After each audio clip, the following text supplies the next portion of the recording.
Welcome to the Seeking Justice podcast, a podcast dedicated to exploring and spotlighting issues of justice and injustice throughout the world.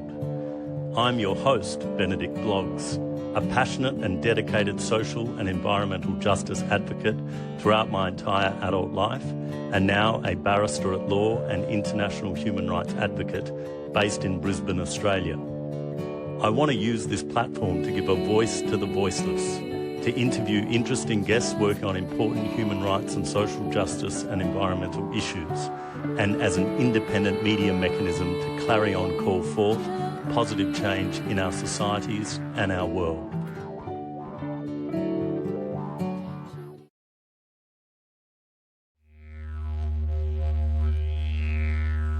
The Seeking Justice podcast crew acknowledge the First Nations peoples of Australia, specifically the Yagara and Turrbal peoples of Meanjin and Brisbane, the traditional custodians of the lands on which we live and work. We acknowledge that their sovereignty was never ceded. We pay our respects to their ancestors, their descendants, their elders, past, present and emerging, who continue cultural and spiritual connections to country. We recognise their valuable contributions to Australian and global societies. We acknowledge the stories, traditions and living cultures of our First Nations peoples and their contributions and sacrifices towards a better community and a better future. We also acknowledge the need for all of us to reclaim our own indigeneities from the lands from whence we came.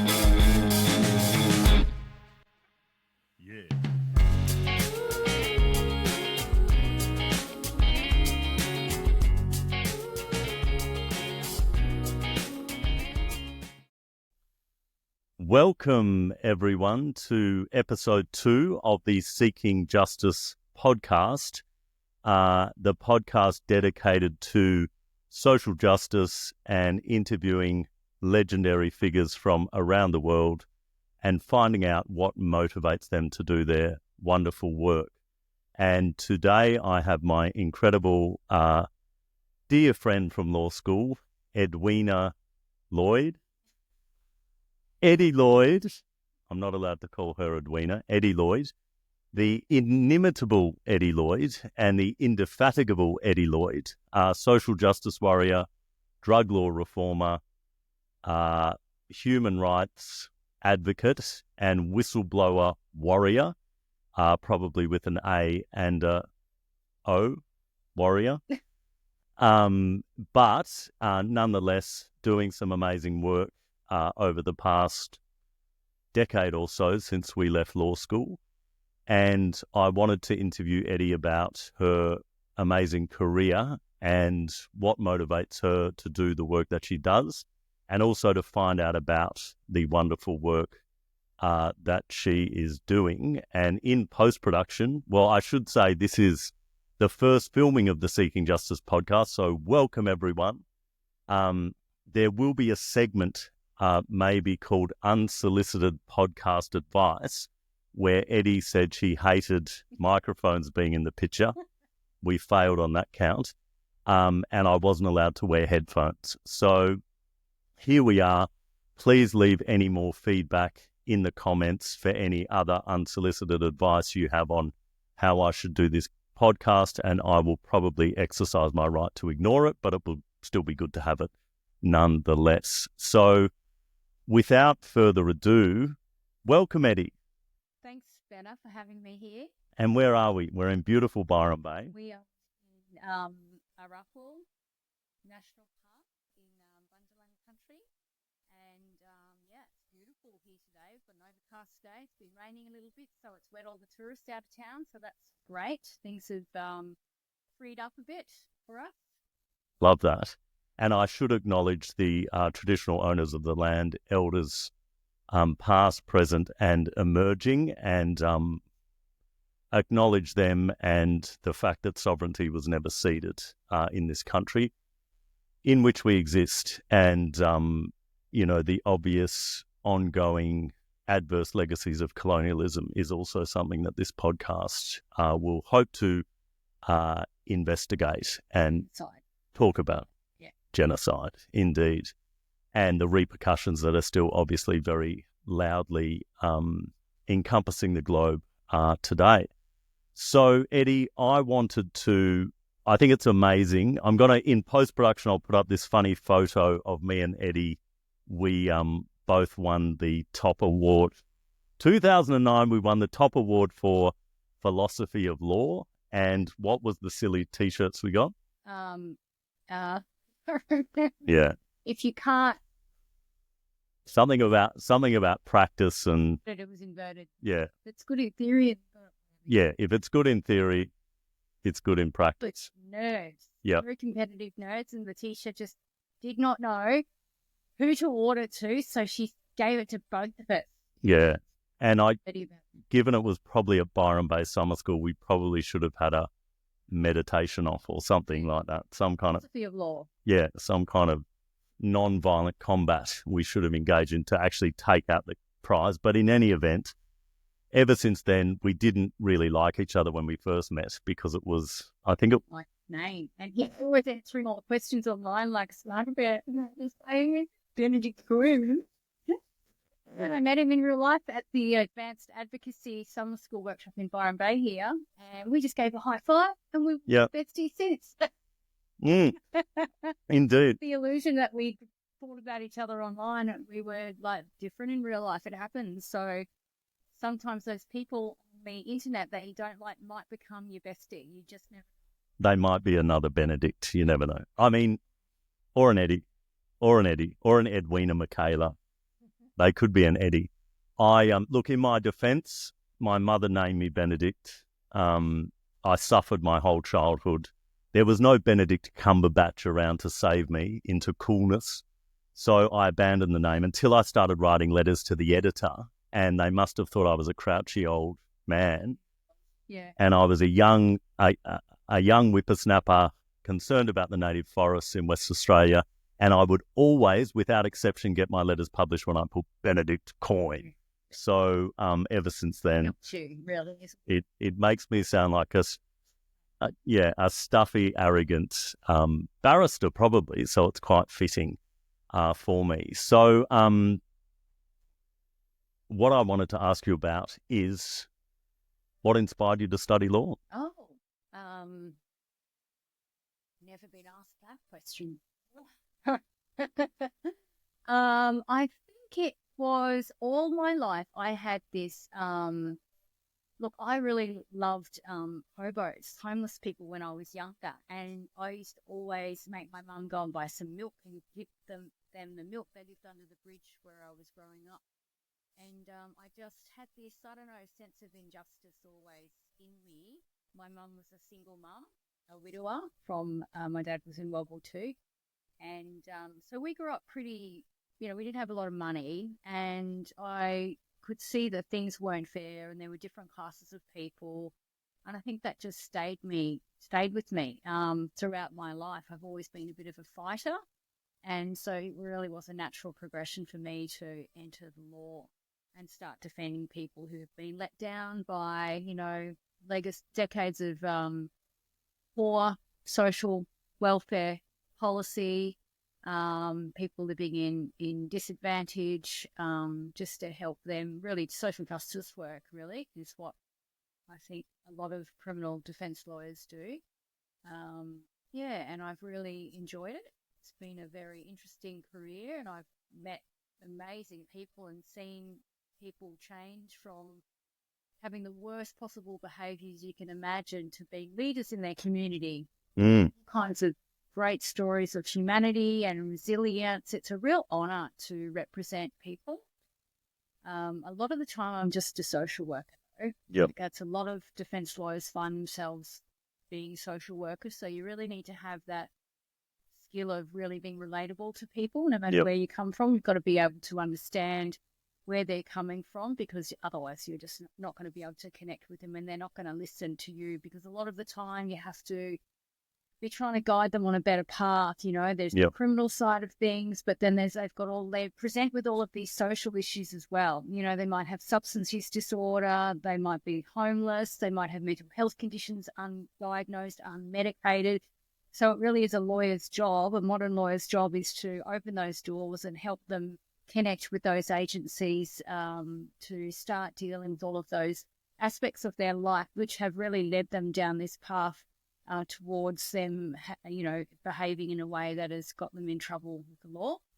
So it's really those social issues that a lot of lawyers have to look at when they're representing their client. I mean, the law is obviously important, and we try to get justice in the courts, but it's an opportunity. So what I always say to my clients, it's an opportunity. You're at this crossroads now to make a change. Many people have before. And you can be that person. My mum used to say, tomorrow is the first day of the rest of your life. To share that with my clients. Yes. It's okay. You can start again tomorrow, and you can forgive yourself. Yep. And start again, Yes. Keep waking up and forgiving yourself and moving on, and not getting stuck in a rut that it's too late, too old. Because I thought I was too old when I entered the law.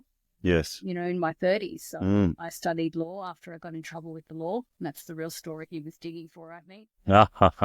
And, well, actually, just on that note, and I mean, to me, I don't practice in criminal law, and I mainly do civil law, discrimination law, employment law, admin law, etc. But I completely relate to the notion of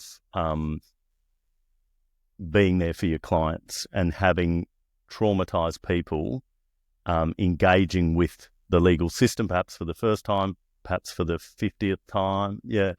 But in any event, there's an opportunity there to be supportive, and also certainly in civil litigation, even if you're successful after a long battle in litigation, which is can be very taxing, it doesn't necessarily solve all your problems. It's like winning the lottery. It doesn't. People get hit with sudden wealth syndrome and all those other things.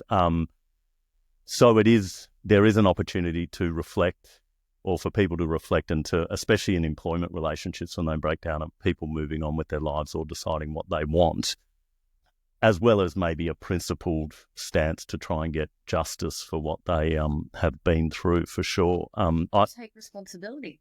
That's right. A lot of the time, not a lot of the time, but sometimes people present and there's evidence there that's very clear that it was that person doing that particular thing, and they don't want to take responsibility. So it's a bit of a journey that clients go on with the lawyer, where you walk them down, sometimes down the plank, unfortunately, but walk them down the plank of rehabilitation, where you can show them that taking responsibility is a positive thing. It's going to be better, not just for their court outcome, but it's going to be better for them. It's the beginning of the rehabilitation step. Is taking responsibility, having some insight, and then hopefully sharing that with other people as well. I think that's what is, you'll find a lot of people who are in social work and carers and things like that have had a bit of lived experience already, and they share what they know with these people. So I often see clients going in and doing Cert 4 and community services like that, because I think they're the ones that are placed best to help people who are at that crossroads needing all of that kind of social assistance. So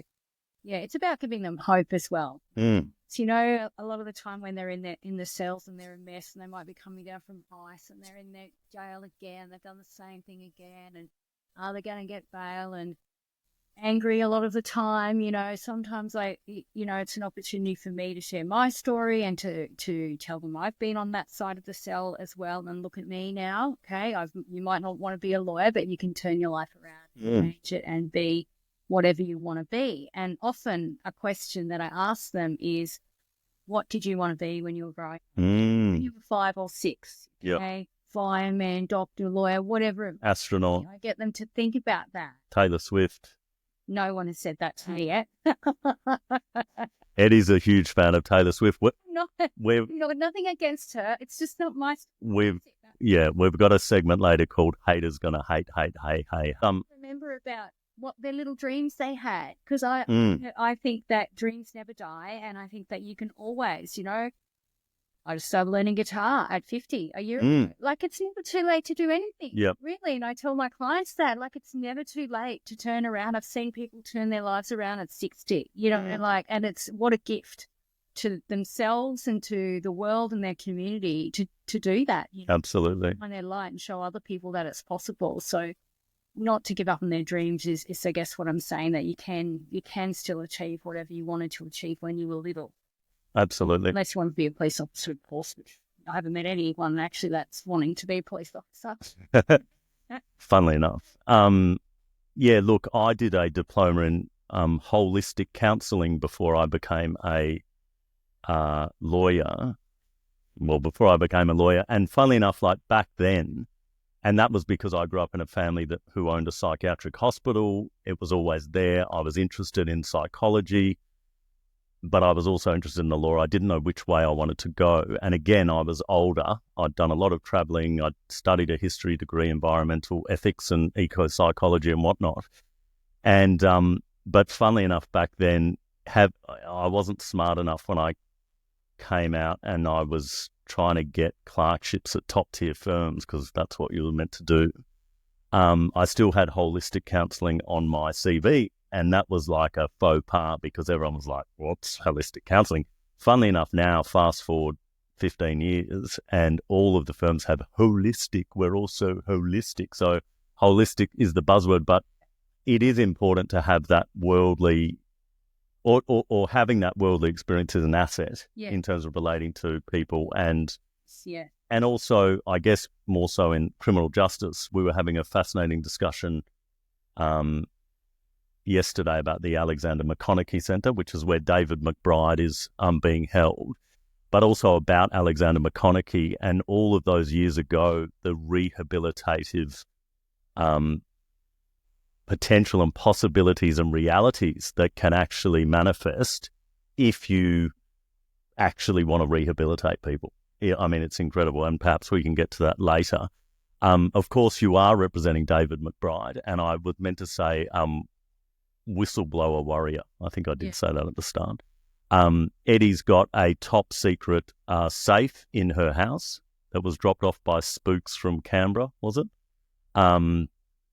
And, well, I'm not allowed to look in it. No, you're not. It's got, but it's very John Grisham. So a bit of John Grisham in Byron Bay is a bit exciting, and also a printer that you have to print off or something. Yeah, and a laptop, but all a bit. It's a bit spooky. It's all a bit deep state. It's deep state. Deep throat. A lot of deep everything. There's a lot of like security protocols. Like I had to get vetted by the government to check that I was able to have access to read and see. All of this classified kind of material. There's a lot of protocols in place to protect this information getting out, and what David McBride's case really was about, because he did give some journalists some information that was deemed classified and top secret, that he felt it wasn't actually classified and top secret. It was in the public interest that Australians know what is going on with the Australian Defence Force overseas in Afghanistan and different countries like that. So he maintains that, the material is not classified or top secret, but perhaps just embarrassing to the government. Yes. There are certainly parts of the classified brief that I wonder how that can be, classified. Like the restaurant menus at the various outposts and that kind of stuff. The toilet in Town Cow. Yeah, and which soldier likes what type of bread. Yeah. Do they like gluten-free Vegemite? Oh, yeah. Do they take almond milk, oat milk? Yeah. Or rice? Cow milk. Rice milk, even. Are they vegan? Yeah. Maybe they take their coffee, just black coffee. Yeah. Maybe they don't. It's important. Coffee. But that stuff really goes to the heart of national security. It could be. It could do. I think That's so. what we need to protect. We really need to make sure that those kind of dietary requirements of our soldiers do not get out to the community, because I can just imagine riots and. Oh yeah, you could have a massive targeted gastro infection that just goes through. with some numerous different with some sullied almond milk, that comes in from California. We do know what that can do. So before we get to talking about David and the case, I also just wanted to jump back a little bit about your inspiration from childhood, etc. But do you remember when the moment was? Because I certainly didn't think I want to be a lawyer. In fact, when I was a outlaw protester before I became a lawyer, I've got this hilarious entry in a diary where I had to go to the magistrate's court in Perth because I'd been charged with something for protesting, and I had written in there, "Oh, it was awful going to court. There was a million people, blah blah blah.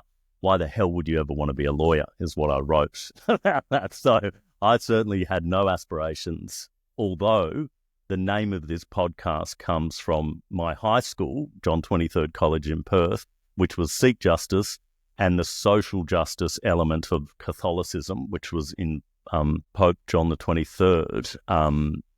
So I guess there was something there, but I'd never kind of connected that I wanted to be a lawyer, no lawyers in my family, etc.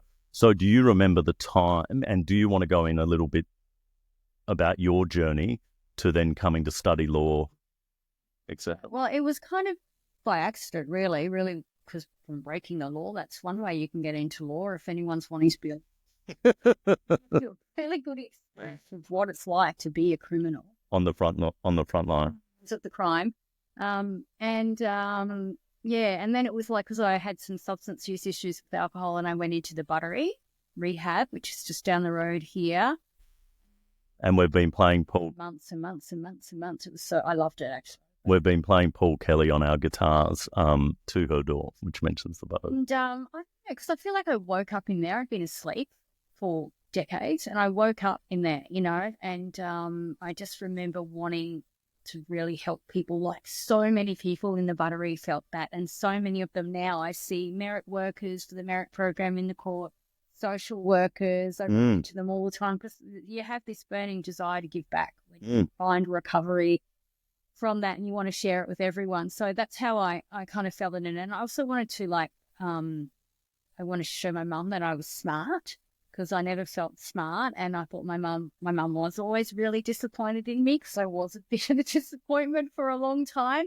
And so I kind of enrolled wanting to prove to myself that I could do something like a law degree, because I didn't have good enough grades to do it, unlike Benedict here. Can I just interject for our friends and followers and justice seekers overseas? What is the Buttery?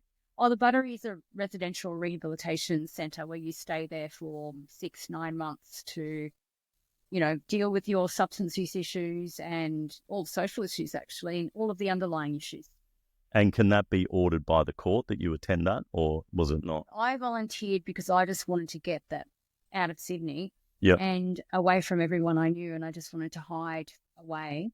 Can you talk about what the charges were for you that you had to deal with? Supply drug. Okay. Yeah. And but anyway, I woke up in that place and realised, what have I been doing? And just wanting to make the most of every single day and to try law. And I went and did law. And, for all those people out there, really, people think that law is just for smart people, but it's what's actually being smart, what I learned doing my law degree, because I'm not naturally smart. I'm a rote learner. I've got to read everything 50 times. Once I get it, I get it. Flip it inside out. But like the McBride case here. If you can decipher this, you'll know the answers, everything to everything. So that's why we've put it as the backdrop, because that is the mud map to the answer to everything. And that is actually Justice Kirby said to me once, 99%. Sorry, you name dropping that? No, I don't. I'm not even going to say it. We can do that in the later. Who's Justice Kirby? He was the great dissenter. Yes, indeed. Anyway, he signed a book once, one of my law books. He said 99% preparation, 1% perspiration, I think.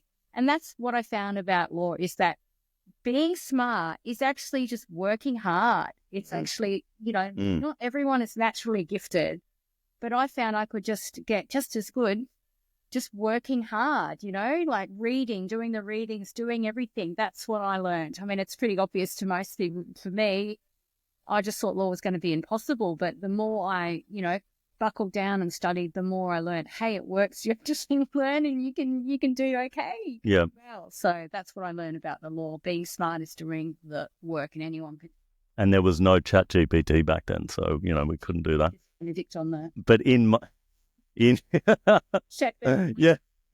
In my defense, I did work hard at law school, and it was actually a channel for some severe trauma from losing my first child. So I literally, that's how I dealt with my grief, was just went into obsessively into my law studies, and I loved it, much to my surprise. And I've not fallen out of love with the law, although the work is difficult and can be challenging, like any job, etc. But it's a wonderful career, including because of the people you meet, like you said. Yeah, that's amazing. So then we go through your you go through your degree, and then you had a really interesting beginning to your career where you ended up practicing down in Sydney. And one of the cases you did was fascinating with the first case. My first ever case was a young Indonesian boy who was charged with people smuggling an island, Pantar Island. Was that your first case? First ever case. Wow. Okay. Paul Blair, who just became magistrate the other day. Shout outs, Your Honour. Boys no longer to Your Honour, Magistrate Blair. Magistrate Blair. He said, "Hey Ed, do you want your first case?" I'm like, "It's just people smuggling," and I was just imagining Russian people in a or something. I don't know. Like, yeah, and it just blew up, because at the time that was the beginning of when the Scott Morrison's government, thanks to Angus Campbell, who's somewhere in this board here, who created Operation Sovereign Borders with ScoMo, they started stopping all of the ships to stop the smugglers coming to Australia, and there was all that real hate campaign demonising people smugglers. Remember that these people are bad. Absolutely. And it was also, this is perhaps Scott Morrison, a kind of a bit of a trademark in terms of his political career, but it was about censoring and silencing anything. So it all became on water matters. There was press conferences where he would say nothing. It was all on water matters. It was about restraining information. Yeah. And that actually, because I ran the Baby Feroz case in the High Court when I was fairly junior, and that was a Rohingya family who was stateless, who had fled Myanmar, the genocide there. And then the mother they'd been imprisoned on Nauru in effectively a concentration camp. She was pregnant. She was flown into Brisbane to the Mater Hospital to give birth. And then as soon as she'd given birth, they removed her, or they wanted to remove her back to Nauru. And there was a strange section of the Migration Act back then. I mean, that legislation has been amended so many times, but we ran a test case on it. And we didn't have much legal success, as in the Federal Circuit Court and then the High Court, but it did move the minister to allow that family to stay. But it was all around that time when the Labor government as well, that ended up giving a directive to the AFP to say you don't have to stop the boats, you can just quietly turn them around, because what ended up happening was there were the people smugglers were actually a lot of the time children, young Indonesian children, or impoverished fisher people from Indonesia who were lured onto these boats with the promise that they'd get paid. And they didn't even know what they were doing, did they? Didn't even know. They had, my first client who was, when he got to Darwin, he had no idea he was going to be in a different country at all. They go to Christmas Island, which is actually closer to Indonesia, and Indonesia is surrounded by about 16,000 islands. And so Christmas Island used to belong to Indonesia. I can't remember what year, but at some stage it became Australia's territory. It's 1,600 kilometres away from Australia, it's really close to Indonesia. They had no idea, but because it was an Australian territory, obviously Australian laws applied. And my client got off the boat, and the AFP said to him, "How old are you?" They knew some Indonesian. And he said, lima belas, which meant 15. And so they're like, yeah, whatever, we'll take you to the hospital in Darwin and we'll decide how old you are. And how we're going to decide how old you are, we're going to give you a wrist X-ray. Now, this was a wrist X-ray to determine age was something that was developed in the 1950s. Wow. And so it was all done by comparing to this book. I've got the book, and it's got like 18 X-rays in it, each X-rays of someone from 1, 2 years old, 3 years old, a 4-year-old X-ray, a 4-year-old from here to about here, and covering the wrist. And so what they would do is they'd take an X-ray of the person, like my client, and then they'd go through the book and they'd find the one that close.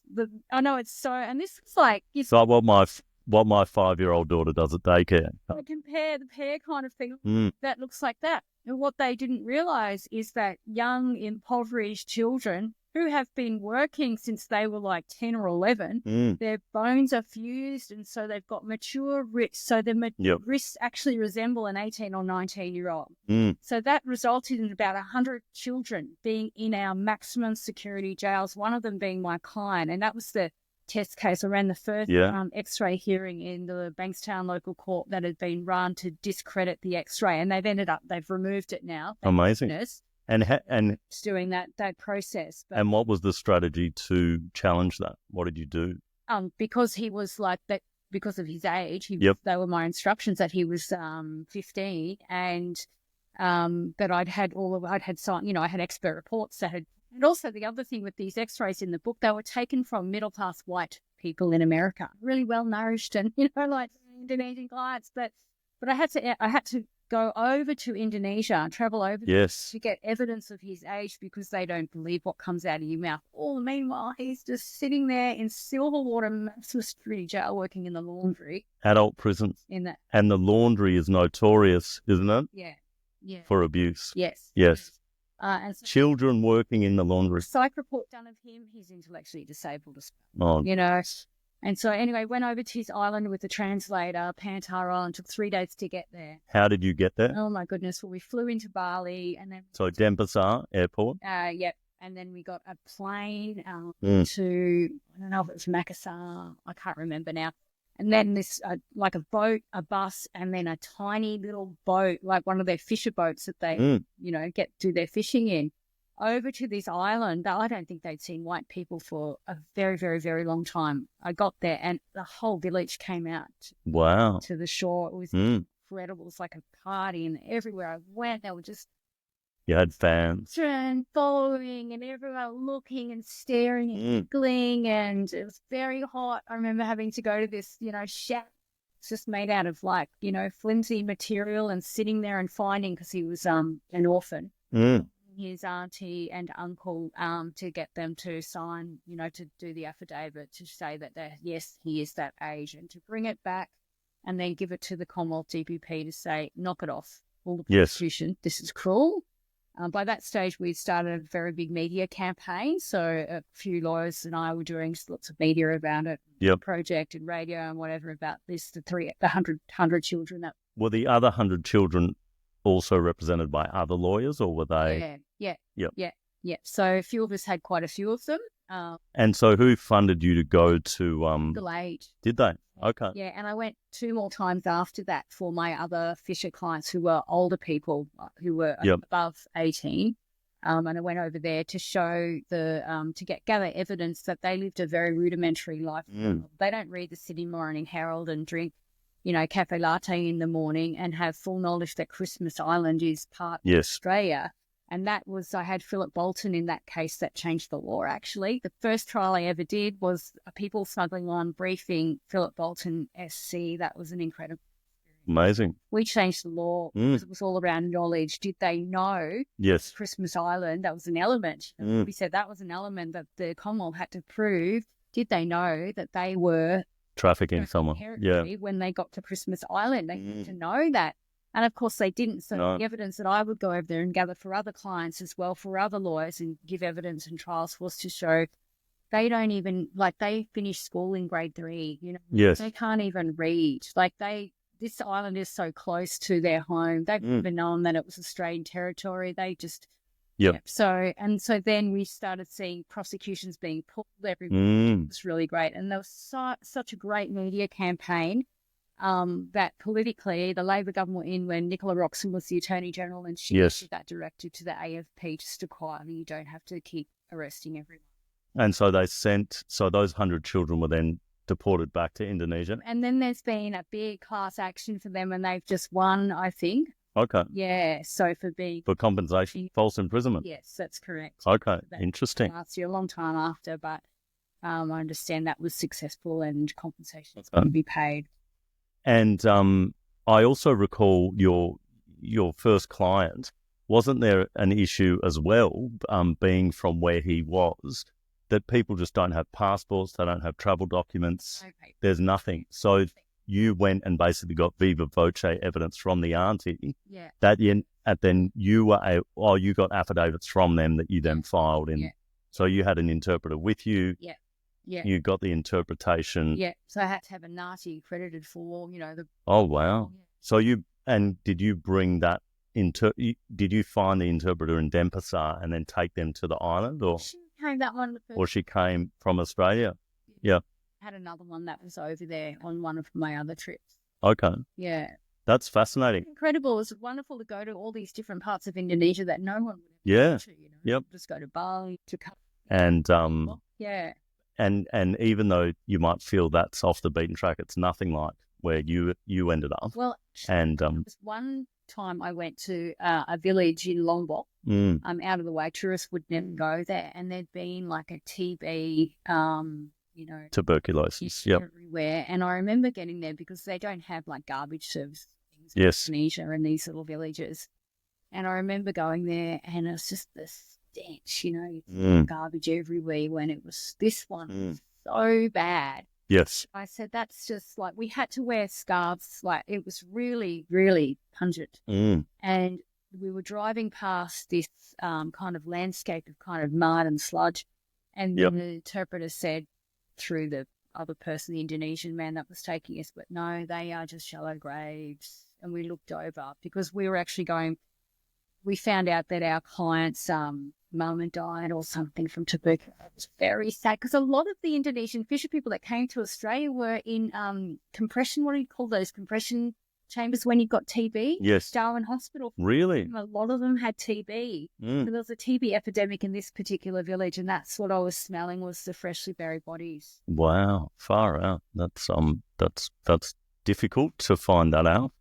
I mean, that's an incredible story for a first case, and very intrepid lawyering, Eddie Lloyd. And, things really haven't kind of settled down for you. I should have mentioned also at the beginning, you run your own law firm now, having worked for Blair Criminal Lawyers for a long time, and it's Lloyd Law, is it? I love alliteration, so lots of L's in the Lloyd Law lexicon. And how's that been? When did you start your own law firm, and what kind of motivated you to take that step?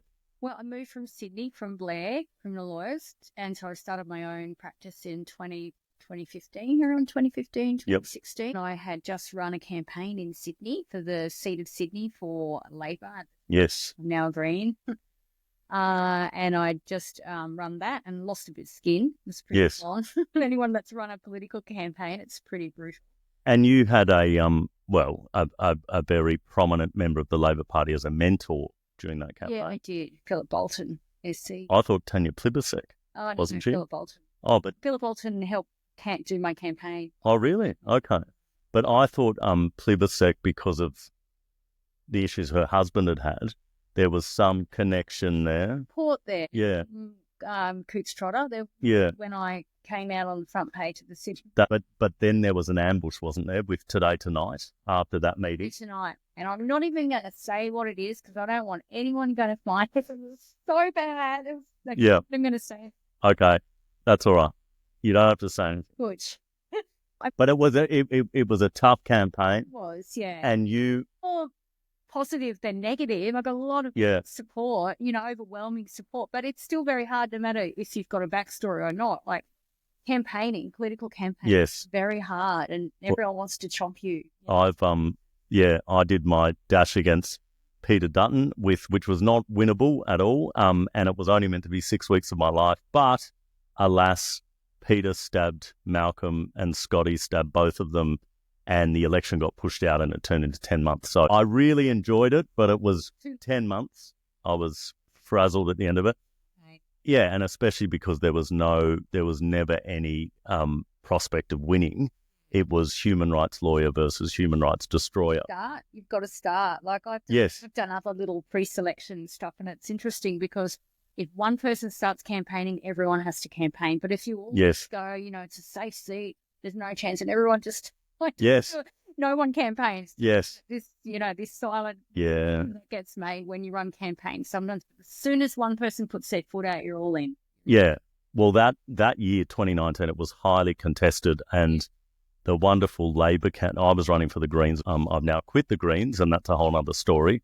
But we can have a chat about that, Eddie. But the wonderful Labor candidate, Ailey France, she was running for Labor, and she actually had a prospect of defeating Peter Dutton.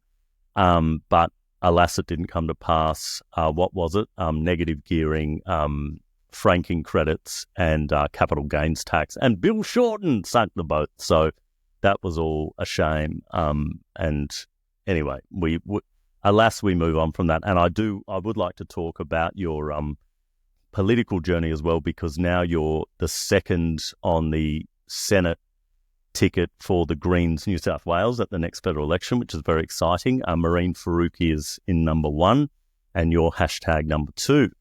But before we get to that, just going back about running a law firm, and I should also say, I'll add it in post, that you're an accredited specialist in criminal law. I did my specialist accreditation in workplace relations and industrial law before I came to the bar, and it was, a lot of study, a lot of work, and I'm sure doing that for you, it was very difficult.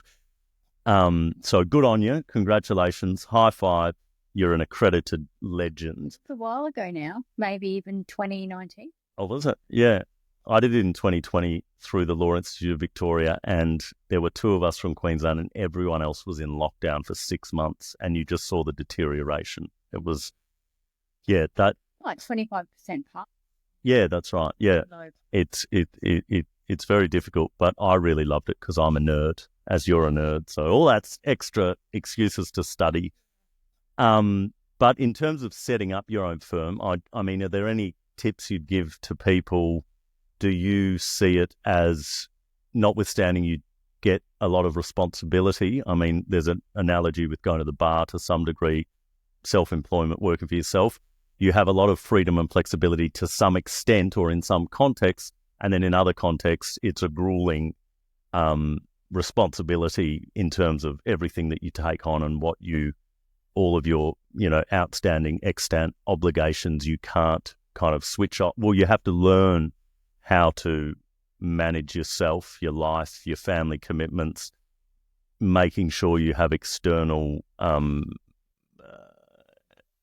activities, extracurriculars, things that keep you, I guess, balanced and grounded. Yeah. So how's that been for you? Yeah, I guess the only way to discover that for me, like anything in life, is to do it the wrong way first. That's what I tend to do. Yes. And then I learn from my mistakes constantly, and that's always the best way to learn, I think. You shouldn't be ashamed to do that. You should always try not to make mistakes, of course, but with the law, like I have had moments where, I've really slowed down my practice in the last 12 months.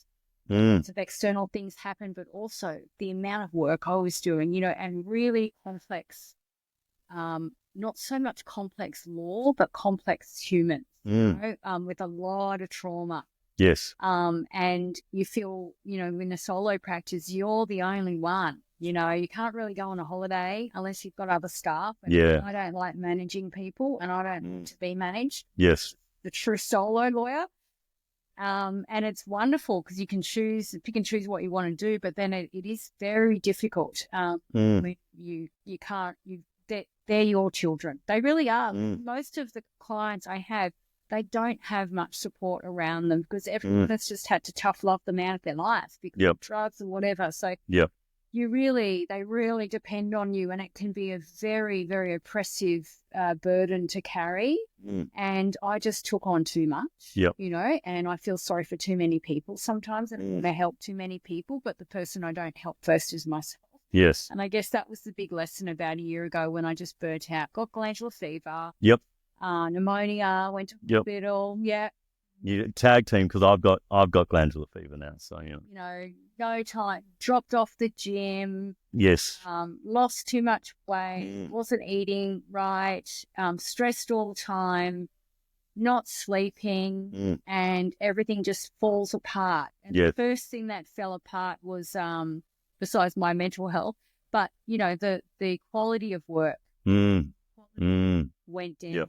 Okay, and that was bad. And yes. I knew I need a break, because I don't even care about these people anymore. Like, that's what I got to. Like, they annoyed me. My client annoyed me, and I just thought, I've got to get out.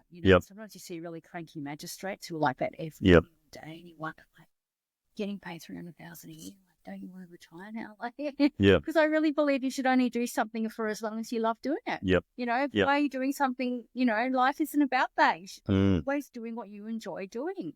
And I stopped enjoying it. Yes. So I took time off, and I just did lots of things with my hands and gardening and reading and stuff. And now I'm writing a book.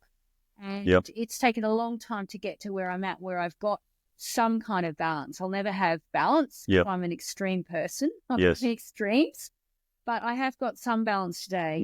And it's because I've dramatically reduced my workload. I have David McBride, and I do a couple of things here and there, but not much. And I don't have overhanging clients that I have to look after constantly and have on my mind. That I found to be very stressful for me, and something I don't really want to do unless I've got one big client, McBride. But otherwise, I just prefer to keep it really simple, because I need to be going to the gym for my mental health. And I need to be eating right, and I need to spend time with my son and my friends and my family. Like, if I don't do that, then I'm going to be unhappy and and I'm not going to be of service to anybody, especially myself.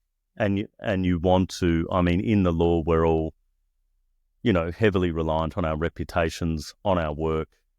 So you want to be in the most optimized condition to be able to do that. So it's such a juggle, and it's always, certainly being at the bar, certainly running your own firm, putting up, healthy boundaries to say no to things when you're at capacity. It's always a case by case, because it could be the next McBride case. It could be the next case. You could get a brief from a firm. I mean, we have the cab rank rule, which helps us not say no to some extent. But, it could be a new firm. You could have a great relationship with them over the next 10 years, So there's so many factors. I've been through the same journey, both litigating for the past 15 years as a solicitor, and then learning it all over again as a barrister, and going through that kind of burnout, and then coming back and just having boundaries for the first time. You want to save the world. Seeking justice seekers, the world unite. We all want to save everyone for whatever reasons. And you can't do it if you're not looking after yourself, as you said. So, that helpfully brings us to you having a break, and presumably it was after that break that the McBride case came along. Can you talk about how you are now representing David McBride in the appeal to the ACT Court of Appeal? Is that right? Yeah. Yep. Yeah. Well, look, it's an area of law that I've always been interested in. When you say that, you mean whistleblower law or national security? Democracy. Okay. Separation of powers, and that's what I saw in his case. We can talk about that in a moment. But and lawyers and responsibility. So I was a lecturer in that unit at university, professional responsibility and ethics. And I was doing a lot of kind of speeches, because I was on council, so I did a lot of political speeches and participated in a lot of campaigns. And sorry, I'm just going to do a little bit of an explainer. Well, number one, David McBride was a military lawyer, and we'll talk about his background for people that don't know. But you were also elected to the Lismore City Council when you moved up there as a Labor member. But then you became independent. Is that right? No, I stayed there till the end. Oh, yes. And then 5-year term, because it just kept getting extended. Yep. And then I quit Labor when I finished the term for Labor, and then I quit and joined the Greens. Okay. So, and that's where you are now. Yeah. So sorry. So, and so I was doing a lot of Assange stuff, as yes, people out there were. helping out in the Assange campaign with our various skills that Yep. we might have had. And I'd met John Shipton. He's His father. Yeah, him and Julian have a lovely connection with Lismore. Yes. Where I was living over there. Yep. Julian has a connection from his childhood, is it? Yeah. Yeah. And the home he lived in is just up for sale at the moment. Is it? And North Lismore, yeah. The Assange house. The Assange house is just, Oh, my Lord. but it's in the flood zone, so Oh, no, that's no good. and it got totally smashed in the. Oh, really? Yeah. But anyway, John comes up to Lismore, and so I'd done a couple of events with him already, Mm. and I was approached by the Assange team to MC an event with him and this guy called David McBride. Who was he? And I was going through something at that point, and I didn't want to do it. Yeah. And I just Healthy boundaries, was it? A healthy boundaries revamp. stressful things in public, and so I was just about to ring up the organizer and go, let's just Yep. And this is one of those things. It was the case, that, Yeah.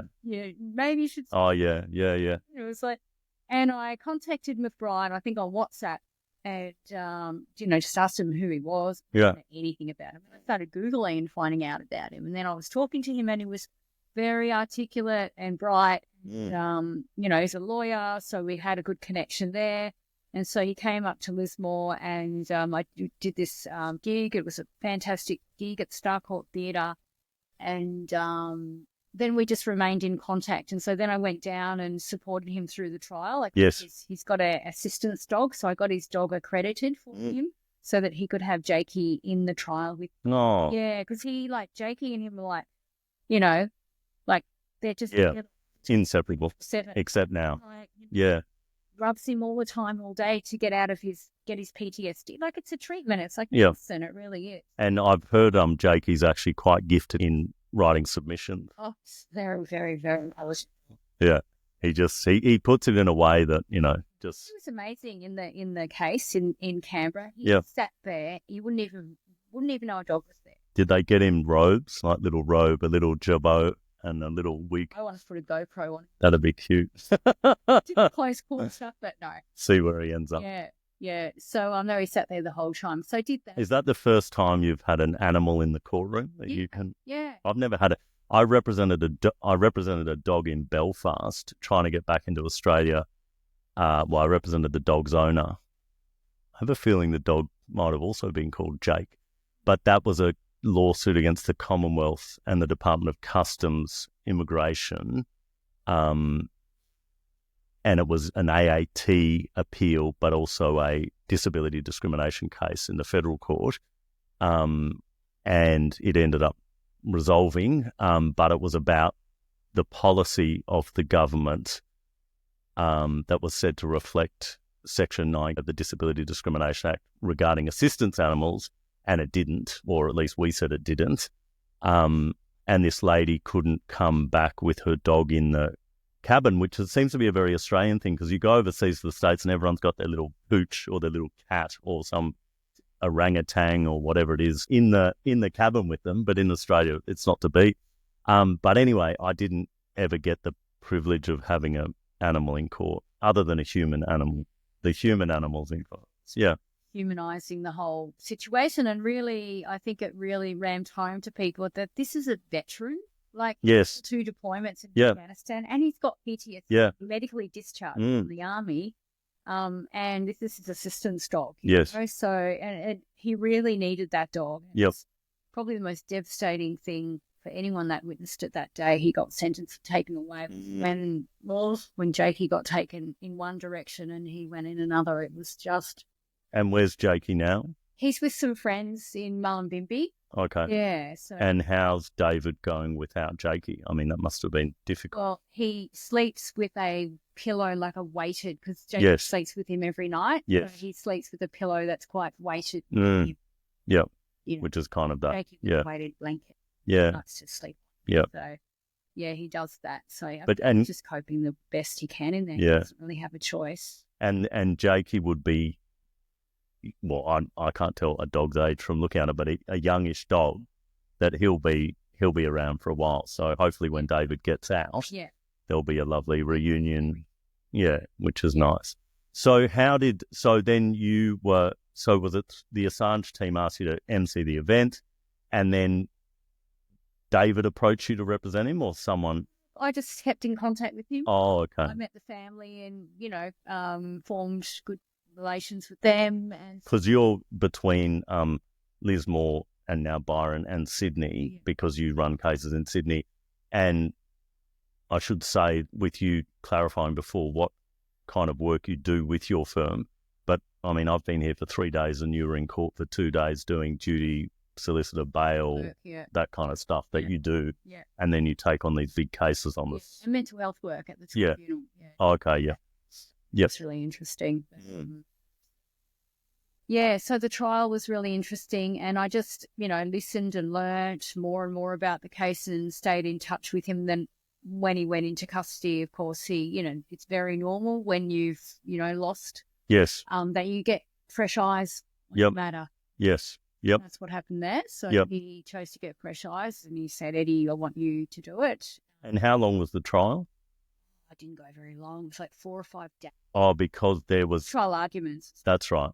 And then it went upstairs. They lost that appeal, and then he just pleaded guilty. Is that right? Yeah. So he was charged with stealing Commonwealth property. Yep. And charged with communicating that 73 capital A of the Defence Act, and that charge carries life imprisonment. Yes. Or whatever. It's like indefinite penalty. So if hanging was on the table, he could be hung. Okay. Wow. There's he didn't know what. No one has ever been prosecuted for 73A. Really? So there was no case for.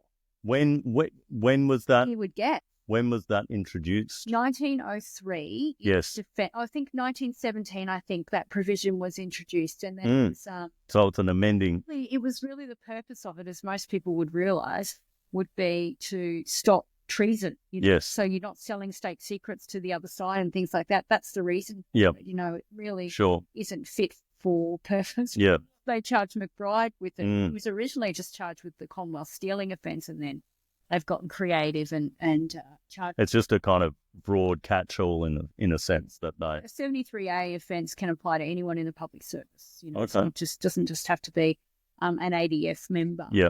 It's anyone that is in public service communicating documents, etc. That is in line with their official duty. Okay. So the David McBride case was all about we need a definition for what was his official duty. That's right. Never been defined before. Yes. And so his lawyers in the lower court, the Supreme Court of the ACT, argued that he took an oath to serve Australia, and that was in the public interest. He had this duty to the public to let the public know what is really going on over there in Afghanistan. Yes. Some of the unlawful conduct that was going on, members in the leadership of the ADF.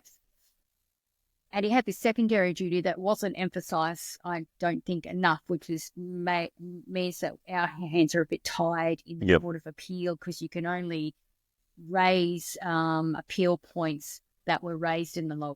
Yeah. I mean, there are different ways you can maybe get leave to get fresh evidence in, but that's a broad principle. If it wasn't brought up before, you can't just bring it up now. No, it's a very stringent test. I'm dealing with it in a case at the moment, so it is a stringent test. Yeah, it is. So the other duty, he had two duties. Duty because he took an oath, duty to be a soldier, representing Australia's public interest, and the other duty was duty as a lawyer. Because when you become a lawyer and you get admitted to the Supreme Court of the jurisdiction state that you're in, you are also taking on these mandatory legislative obligations in the Legal Professional Act and the conduct rules. They're legislative, they're mandatory. And the most important one is that you have a paramount duty to the court and to the administration of justice.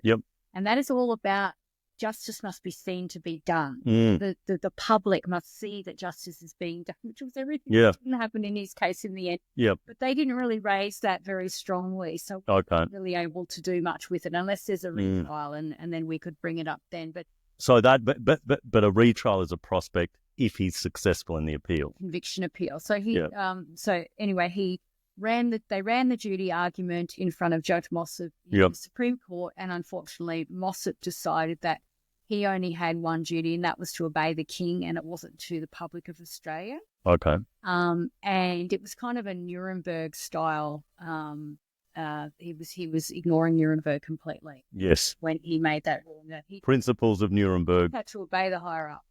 But principles of Nuremberg, where you would say to kind of the distillation of the proposition is, if you're given an unlawful order, you shouldn't obey it. Yeah. Yep. Yeah. And that, or what you consider to be an unlawful order, Yeah. you shouldn't obey that Yeah. unlawful order. Yep. So they went down in the duty argument. So Yes. it's very difficult because And that- would be his defence. This was part of my duty. I had a duty to act in the public interest. Judge Mossop said, no, I will not be allowing the jury to consider Yes. public interest as part of your reason that you did it. But as I recall, so Justice Mossop made that decision, made that ruling. Wasn't that then taken upstairs to the Immediately. appeal court? His counsel, Stephen Odgers, immediately filed an appeal, Yes. interlocutory Yeah. appeal, I guess you'd call it, and this is what I still believe too, it should have been a stated case. Yes. But the process of doing that in the middle of a kind of voir dire trial is that you go straight up to the Court of Appeal and you ask them to stay the proceedings. It's called a stay application. Like, stop, don't let this trial continue until we have had the higher court decide the definition of duty. Yes. And it's called a stated case because a stated case is where there's never, ever, there's no precedent for Yes. thing in a particular area of law, and it needs to be defined. Yep. So we went into the Court of Appeal and Justice McCallum heard the application for a stay, for a stated case to happen, and she disagreed. She said, basically, this has gone on for too long, trial. It has been around. He got charged, the offending is starts in 2014. It's now 2023. Yes. Nearly 10 years. We've got to expedite this matter. Yes. Got to administer Sure. justice in this case. And also she felt like it needed some meat on it, the argument. Yeah. The duty argument. And she said it needs some facts attached to it for the consideration. Yep. definition of it. I disagree with that. But Okay. anyway, that day is past. So they lost that argument. She refused to grant a stay application. So then it went back down to... Could they have further appealed that ruling? Probably could have to the High Court. Yeah, but I don't think it would have had legs because there's discretion. Yes. There's discretionary factors involved in that. Then it went back down to the Supreme Court in front of Judge Mossop. And that was all within like a day or something, wasn't it? It was very quick. With the public interest immunity argument. Yes. So under the claim. Public Interest Disclosure Act. No, and been done. Sorry, so tried to get that's a whole. But under the Evidence Act. Yeah. Yeah. It's a whistleblower. Yes. He assumed that he would get protection under the Public Interest Disclosure Act as people do, as every single person that has tried and failed to get protection under. The PIT Act does not protect anyone who has, who is whistleblowing about national security matters. Well, I mean, and the most important matters. That should absolutely be ventilated. Yeah. And also like Richard Boyle has found himself, before the courts now. He's done a plea deal because he's got no defence because preparatory acts, the gathering of the evidence, is not protected under the PIT Act, which means you can blow the whistle on your employer, but you can just tell them. You can't do anything else. So they're going to go, oh, really? And, of course, evidence will go missing, that you need to rely on. Yes. It's going to disappear. It's pervert. It's why no one's protection under it. And it's just absurd. I've represented a number of whistleblowers and to my knowledge, there has been not one successful case in Australia since the uniform legislation was adopted in most jurisdictions, the Public Interest Disclosure Act of 2010s, 2013s, etc. There's been no award of compensatory damages for reprisal under the Public Interest Disclosure Act. So sadly, there've been an utter failure. And then, as you said, when these alleged national security arguments enter the fray, democracy goes straight out the window. There's nothing. Separation of powers. Separation of powers, out of the window. Which attracted you, to David McBride's case, because I am passionate about protecting the separation of powers and democracy. Yes. And I know that in this country we have three separate powers, and that is the government, called the Parliament or the legislature, the executive, which is all of the bureaucracies, the ATO, the police, the ADF, all of them, who implement the laws, and then you've got the judiciary, who interpret the laws and apply them. There's barely any separation between the parliament and the executive, as we know. There's barely any separation there. But, sorry, I just want to say something because, my fiance is from Puerto Rico and from the United States. And it's really interesting, something that Australians completely don't appreciate is super freaking weird, is that we have members of the legislature who are then ministers of the executive. It is so bizarre. Attorney General, he wears 3 hats. It's just a complete conflict. Yeah. In the United States, you have cabinet secretaries. They're not Congress people. Yeah. They're not senators. Yeah. Well, I mean, in some cases there might be a senator, but certainly they are just separate completely. Yeah. I mean, the appointments to make the cabinet are completely independent of the legislature. It is so anomalous, bizarre, and perhaps even subversive of the separation of powers that we have ministers of the executive who are parliamentarians. It's very strange. The worst position is the Attorney General, who's got 3 hats. Yes. He's got 3. He wears all 3 hats all of the time, and that is absolute conflict, especially when you've got that is not fit for office. He's so the Parliament. Yes. He's also the Attorney General. Yep. The highest legal officer. Yep. He is also a minister. Yeah, he's the head of and often the Minister of Justice. I've actually never seen Mark Dreyfus wear any hat, so I'd love to get him on and put some silly hats on him. Yeah. Anyway, right. So they went back down to the court to do this public immunity argument, and this is where the separation of powers starts to break down. That's what is so frightening to me. So, yes, we all accept that there's barely any line between the politicians and the executive and the AFP and the ADF and the ATO. Yes, okay. But there's always been a pretty healthy boundary between those two and the judiciary. Yes. Courts. Yes.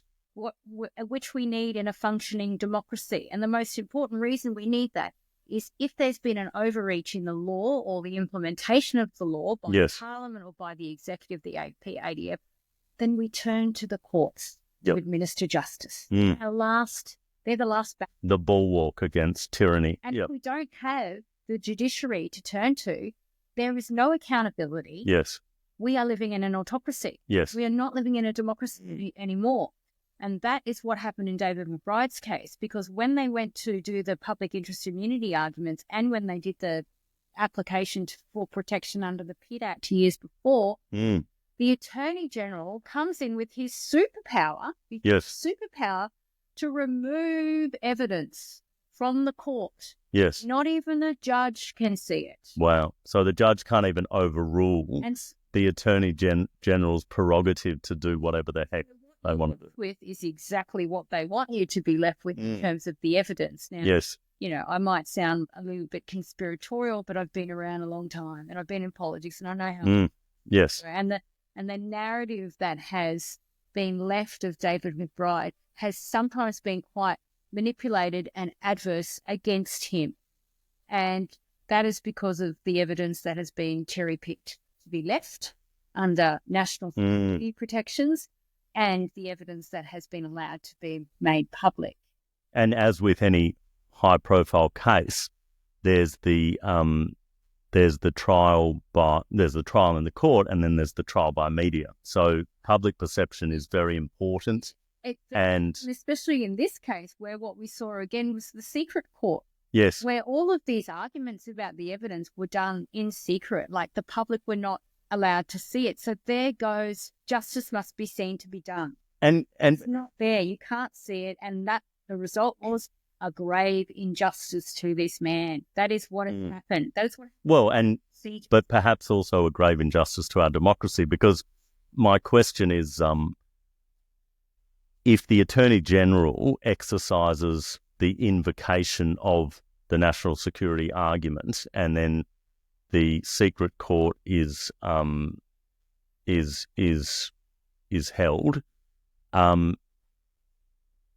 can anyone challenge the invocation of national security? Like, can you challenge the fact that, well, actually there's no, so it can't be challenged. So it could just be... Let's talk about it. It could be on The courts aren't even allowed to see it to assess it. So an arbitrary and ad hoc basis, it could be invoked and no one's got the right to challenge it. There's no procedural fairness, there's no natural justice, there's nothing. It is just what they say. This is not in the national interest. This is a danger to the, national security. They just say that, and not all judges will accept that, and they can look at it in cases. But this particular judge didn't think he needed to look at it. He just trusted what the government said. So what that meant was for David McBride is he lost the duty argument.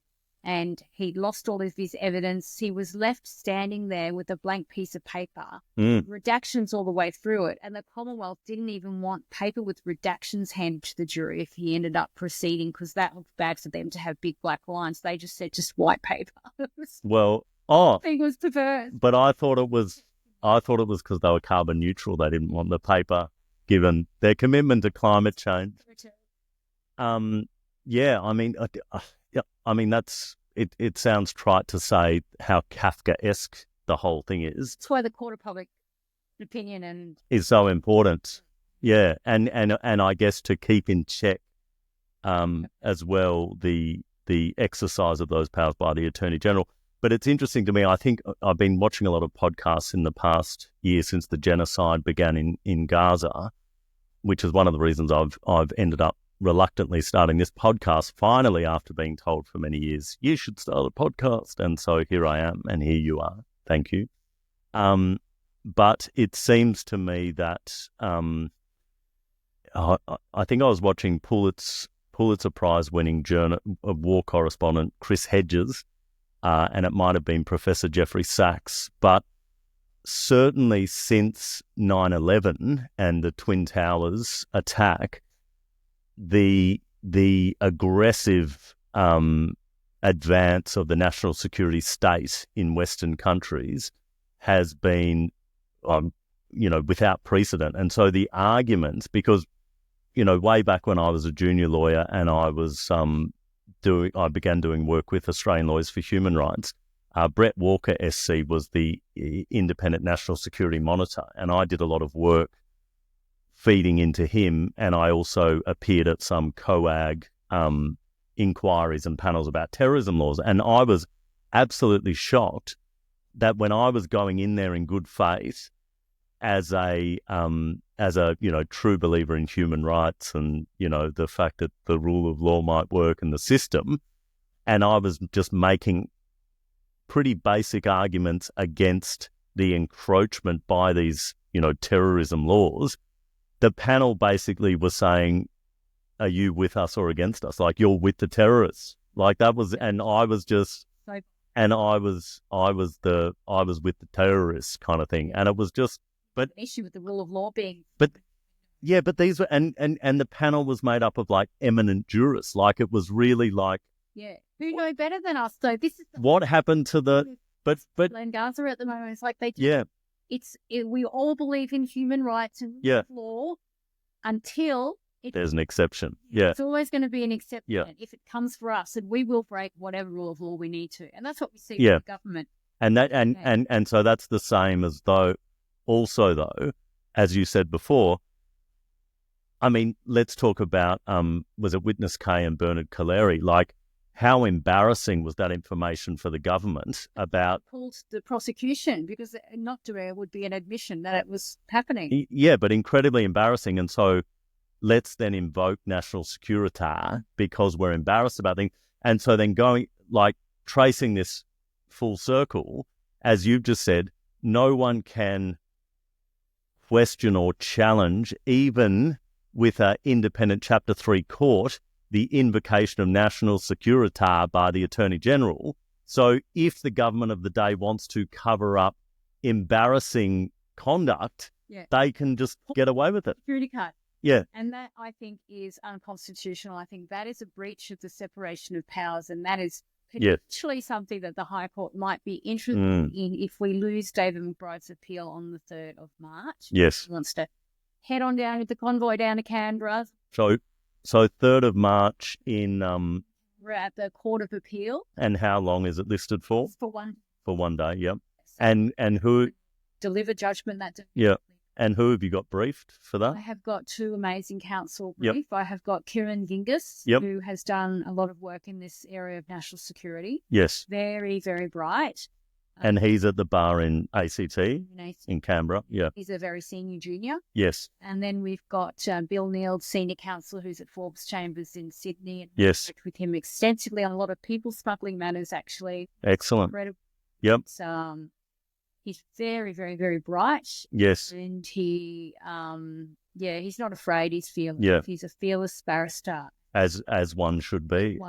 As one should always be. Should be. Indeed, indeed. And, acting in the best interests of your client. Yeah. In adherence with all the ethical rules, of course, but certainly making robust arguments. Yeah. And putting the best case forward. So, look, that'll be really interesting to keep track of how that goes. Yeah. And I'm sure the justice seekers out there among us, and certainly I wish you all the best, and maybe I can even make it down there for it, because that would be really exciting. Who wants to read David's book? We do. He's got his own website, so you can go on there and buy his amazing. The camera's over in the background there. And also donate to his fundraiser. Yeah. For his legal fees. And so I wanted to ask about that. So, I mean, ostensibly and effectively, you've taken this as a pro bono matter, but obviously, if you can get paid, you can pay the rent, you can buy food, you can eat, and all of those wonderful things. When I decided to, I'll just do it pro bono if there's not enough money raised, it was really because I kind of felt dirty being paid for it. Yes. I felt so strongly in this case. It goes to the bedrock principle of democracy, as you said. It's almost like, but no, I do need to pay my bills, so it would be good to get paid. Well, and can I just go to that? Because just before we get off the topic of what we were just talking about with the judges and the national security, I have to kind of laugh and remark. I got you to watch Citizen 4 last night about Edward Snowden in real time being filmed by documentary maker Laura Poitras and Glenn Greenwald in the hotel in Hong Kong with the Rubik's Cube. Like, it's just John le Carre on steroids. It's incredible. I love it.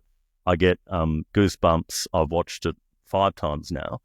But you were remarking when we were watching it, because there was a argument in court that was filmed, and it was before an appeal court and against the NSA, and it was about the spying on American citizens.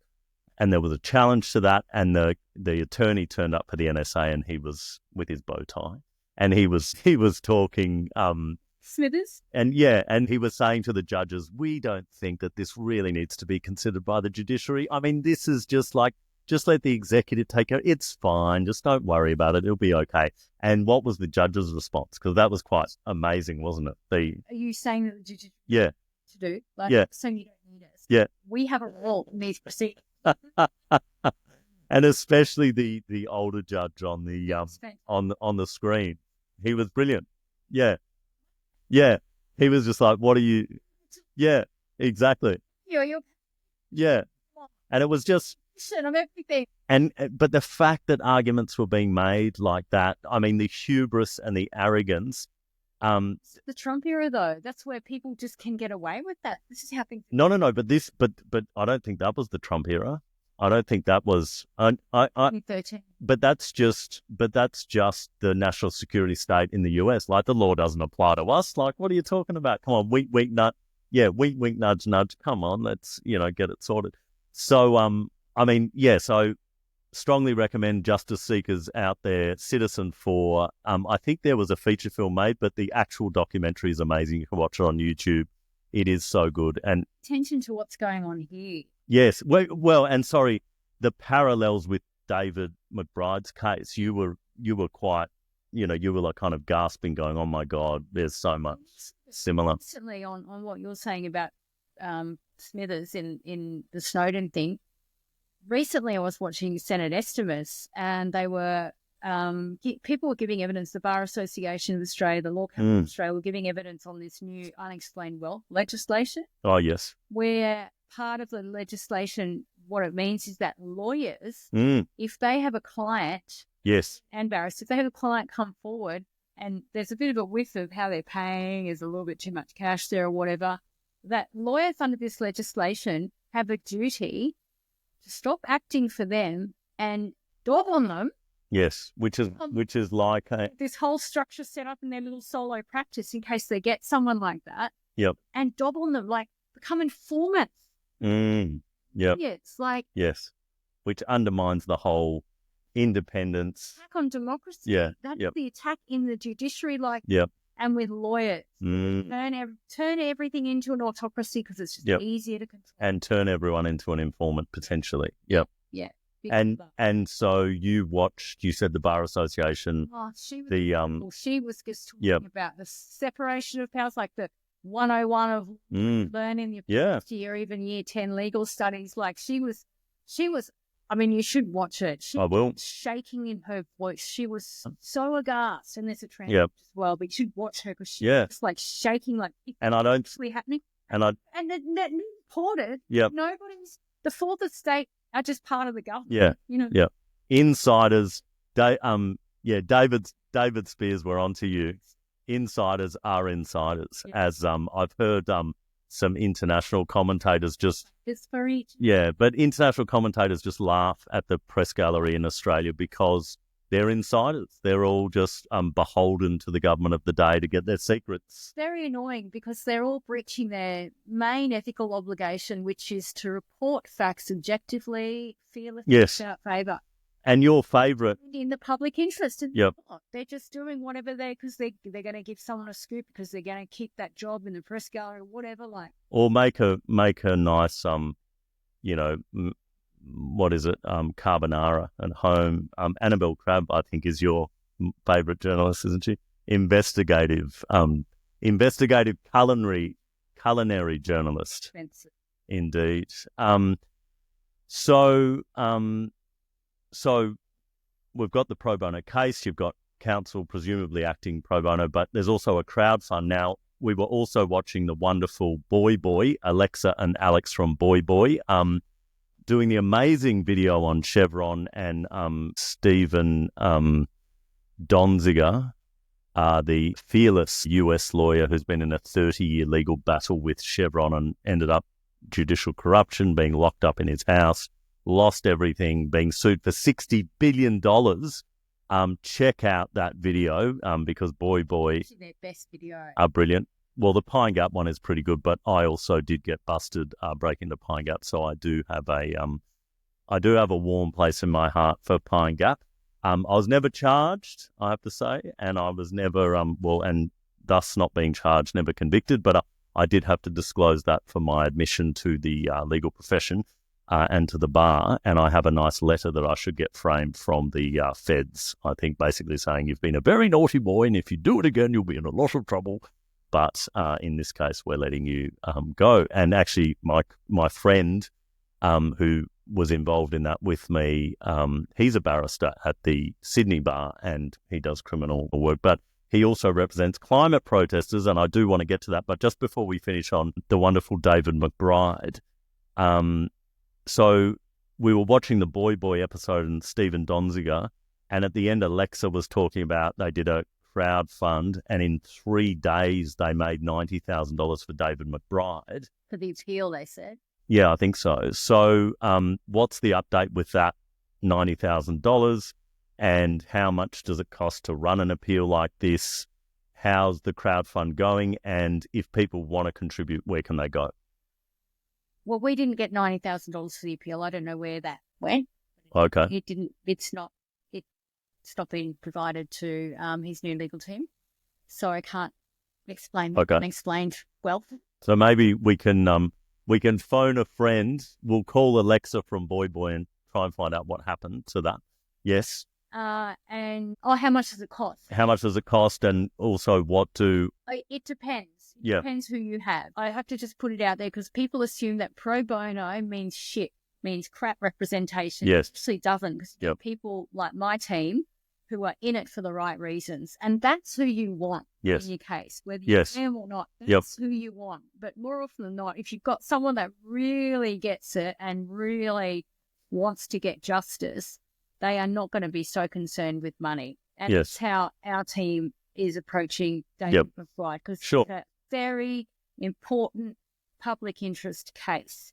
But because of what's happened, we do turn to the public to fund this very important public interest case. Yes. And so we have raised some money and been able to pay the bills to date. Coming up to the appeal, we're trying to get to about 175,000. Yes. Would be great. Yep. And so we've got a way to go on his Chuffed fundraiser, which you can just Google Chuffed David v. Goliath. You can put the link. Or David v. Goliath. Yeah, that's okay. what the fundraiser is called because it is a real David and Goliath battle. Yeah. You know, and we don't want David turning up with some little knives to gunfight. You know, we want to make sure that he's armed and ready. Yes. He's not just in the court against the Commonwealth TVP. Yes. He's got the Australian government solicitor there as well as a whole heap. Well, he's against the military-industrial complex to some extent, isn't it? Whereas it's just a very oppressive situation where he is really David in this Goliath battle. And if anyone can decipher this amazing mind map on the board behind, you can find out you can join the team and you can find out what it's really about. But did you want to talk? I mean, I'm not sure if you can kind of. Such a big case. You gave me a wild tour, a lecture, a CPD. I can mark it down as a point because it went for about an hour and a half, and it ended. I mean, this is a work of art as far as I'm concerned. You know, like sometimes you have a case that is so complex that no matter how many times you do kind of excel chronologies, because chronologies is the answer, everybody out there who wants to be a lawyer and a good lawyer. If you do a chronology, all the answers get exposed in the chronology. I've done so many. And learning Excel. Yeah, but I didn't learn Excel. But if you ask Eddie, if you just give her a date from the last 10 years, she'll tell you it's got some relevance to the McBride case. It's time read a lot, and all of yes is all publicly available. Yes, it's just taken me a long time to kind of stitch it all together. Yep. So any investigative journalist out there, I'm happy to talk to you, but it's all already out there, you know, because what I found, the more and more I got involved in the case, it's not about David McBride. It's about democracy. It's about who runs this country. It's about the strong influence that the military has in democracy. That's meaning that our democracy is not so much a democracy anymore. Yes. It's an autocracy, and the MEDF would love it to be. And of course there are some very good people. And the amount of influence that is kind of exercised or deployed even to make things happen in a particular way. Really, this is the beginning of the journey for David McBride. Was 2014 when things 2013, 2014. I won't go into it today. Yes, it's too long. But basically, he was being a lawyer and asking questions about the law. Yes, and he knew things were not right. Yep, and this was in relation to the operations in Afghanistan. Yeah, like the rules of engagement getting changed. And he said, you don't need to change them. They're fine. Something's up. Why are you suddenly wanting to change them? This is 2013. 2012, we know, was, a very difficult year for the ADF in Afghanistan with multiple deaths. Allegations of Ben Robert Smith and cold-blooded, murdered people. Yes. And suddenly the rules of engagement get changed and everyone is in on it, CDF Hurley was in on it. Angus Campbell knew about the rules being changed anyway. But David, being a lawyer, had a duty as a lawyer. Yeah, but he's a government lawyer. Yeah, but he also specialised in international humanitarian law, rules of engagement, etc. So he would train soldiers in the rules of engagement, and the rules of engagement, you said, was quite an extensive dossier with a lot of amendments over time. But what was peculiar when the rules of engagement got changed in this case is that there was no training. No training after. There was no training. So why was there no training? Well, why was the rules of engagement changed? Why? Do you know the answer? Yes, I do. You do? Yes, I do. Okay, can you tell us here? Breaking news, exclusive. Just go and ask CDF Hurley. I'm not going to speculate on here, but I think it's pretty obvious that 2012, a lot of unlawful killings allegedly happening. All of a sudden, 2013, they're changing all the rules. Yes. And everything's just changing in the ADF. Yep. But no one is prosecuted in 2012. Today, no one has been prosecuted. For any of those crimes. Any of those, except for Oliver Shook. Yes. He's been charged with murder and he's before the court doing contempt. And this is all coming out of the Brereton inquiry? Yeah. to some extent. Yeah, to some extent. But there were a number of inquiries that happened. And interestingly, I mean, I'm an international human rights lawyer, advocate, amongst other things. I've been involved in drafting complaints to the International Criminal Court. A number of my colleagues during my Oxford Masters were prosecutors at the International Criminal Court. We had special rapporteurs teaching our classes, etc. So I know, and also from other complaints, I've acted for people who have made complaints to international treaty bodies, Human Rights Committee, the various committees for the different international treaties for the UN.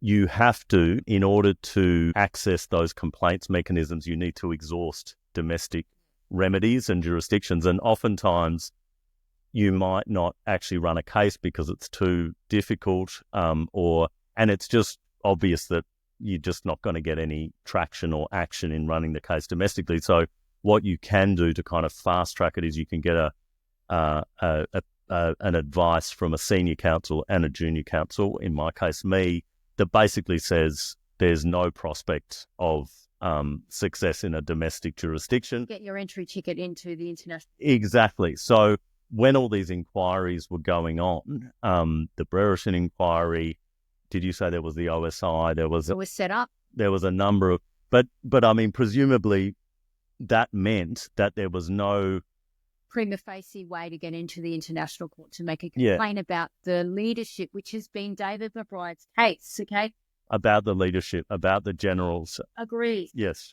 Any soldier that has done a lawful killing should face the full forces of law. Yes. There's no doubt about it. Of course. But I'm sorry, like the Yamashita principle, it's the leadership that are ultimately responsible. So when the Digression inquiry was set up about all the rumours were coming out about the unlawful killings, they only did the low-hanging fruit. Yes. It was set up in a way where evidence was compelled in an inquisitorial style, so that when they found all of the 19 people responsible for 39 unlawful killings, all, behind closed doors, none of that, if any of that evidence, and most of it was compelled by that person, it cannot be used in a criminal prosecution. Yeah.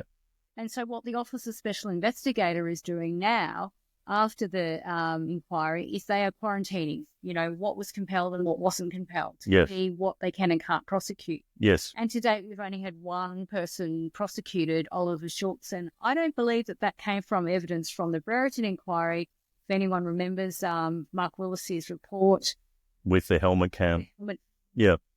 Shooting of the farmer. Intellectually disabled farm field. Yes. That's objective evidence of an unlawful killing. But there was something about the helmet cam footage was not even referred to in the field report of the killing. Is that right? Well, that's correct. Yeah. No one had ever heard about this before. It came out on 2018, 2019 when it came out on TV. So the OSI has been set up and they've been around for years now as well. So prima facie, while the member state of an ICC like Australia, Rome Statute, International Criminal Court, whilst the member state are doing, like you said, domestic, an inquiry and dealing with it, some kind of inquiry, there's no basis. Yeah. The other court, but because that's what McBride wants them to go to the other court, and lots of other people do.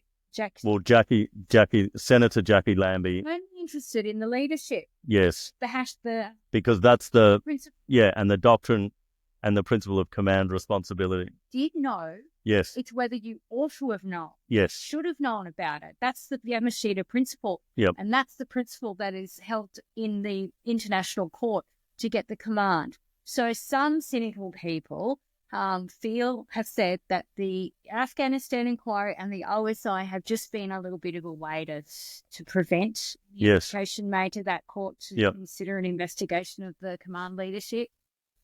And to this date, no one has been held accountable for that in the leadership for any of the alleged, 39 unlawful killings. Not one person. Which is very bizarre in the sense that when you've got all of these people who are, it's very top-heavy military, the ADF. There's very few people, there's more people in charge of fewer people than any other army in the world. So they knew of course they knew what was going on. These people like Angus Cab and Hurley, in all of those years were unlawful. behaviour and murders were happening Yep. there. And there. and They must have known, and even if they didn't know, they ought to have known, and they should be taken to the international court yep. to face the full force of the law. Well, and to exercise their right to mount a defence, but to deal with any allegations. And one of my instructing solicitors from Sydney, the wonderful Dr. Glenn Colometes, he did his PhD in command responsibility, and he assisted Senator Jackie Lambie. So I'll have to get him on to find out what the update is on that. He's recently been deployed off to Ukraine as a war crimes investigator, and he does incredible work, and he's an absolute legend. We love you, Glenn, and all of your tireless advocacy for veterans, being a veteran yourself, and a former police officer as well. But the Senate for the Jackie Lambie Party. And now running for the Senate for the Jackie Lambie Party. Shout out to Jackie Lambie. She does do good. She does amazing. Yeah, indeed. The Senate would as well. And so you guys can be cross bench. First, like number one on the ticket when you're doing it. Yeah. You guys can be crossbench buddies, CBBs, they call it, when you're in, well, I just made that up. But you can certainly do that. So, yes, look, we'll get to the bottom of where the crowdfund money has gone. Other people will invest in democracy by making a contribution. It's not a donation. It is an investment in this important work because, as Eddie said, this is not just about David. Obviously, it's about his liberty. It's about his rights. It's about the courageous stand that he took. But this is also about our democracy, and bedrock principles are related to that, which is why it's so important. And I just want to say, we're not suggesting that Boy have taken the money and run. Oh, no, of course not. No. They've done amazing work, and they do great video for David. Yeah, it's hilarious. Everyone should check that out as well. They're in the shower, they're in their dressing gowns, they're looking resplendent.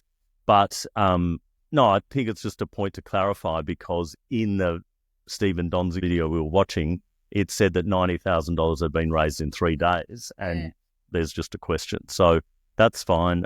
We can deal with that. And so I'm noting the time. I mean, we could talk for days, Eddie. We have already, and we have been talking literally for 3 days. Whilst we've been doing our various work, everything else, we've got all these books here. I brought down a suitcase of books because I'm a book addict, and I wanted to, I'm trying to run a podcast and I don't really know what I'm doing. So I figure you just let everyone know how learned you are by having all your books up. But also, as Eddie was saying, if you're nerds like us, when you watch a podcast and someone's got books in the background, you pause it and you zoom in and you find out you have a sticky beak on what kind of books they're into. Maybe just you and I do that. Maybe that's a bit embarrassing. It's called it's called book voyeurism, I think. Libri voyeur, or something like that. I don't know. There would be a Latinism for it that we can make up at a later date. Look, so we're climate proof. We're busting through it. Forest logging or anything. No. We're going to do that. That's where we're going next. There's no part two. Inspiration from Joe Rogan and all the tech bros who sit around all day and just watch 3-hour podcasts. Love Lex Friedman, of course. But yeah, the 3-hour podcast. I know that Travis Kelce's sister recently did a podcast, and she said because she's a busy mum, she's going to make it 45 minutes because she doesn't have time to just loll around like the I look, I loll around when I listen to podcasts. I walk. Yeah. I love listening to podcasts. Exactly, me too. So I mean, that's part of the inspiration, and I'm going to do an intro about what motivated me to do this one. And it's such a delight to have you on as an early guest in the first interview, indeed. In fact, it might be the first episode. It depends on what happens with my lawyer in Gaza, who is going to be my first guest, and we're just working all of that out through fastidious networking on LinkedIn. Hopefully LinkedIn will come in and sponsor the podcast, because there's been a lot of networking on LinkedIn to get this podcast off the ground. But yeah, I did that. The other topics, just to kind of narrow it down, that I wanted to talk to you about, the climate chaos. You're on the front lines of the Lismore floods. You end up representing Violet Coco. She was sent to prison for holding a flare on the Sydney Harbour Bridge. You also, and I didn't realise this because I come from my kind of entry into non-violent direct action, as it were, was being involved in the forest blockades in southwestern Australia. I grew up partially in Melbourne, partly in Perth. And my first girlfriend at UWA, her father was the Chief Justice of Hong Kong.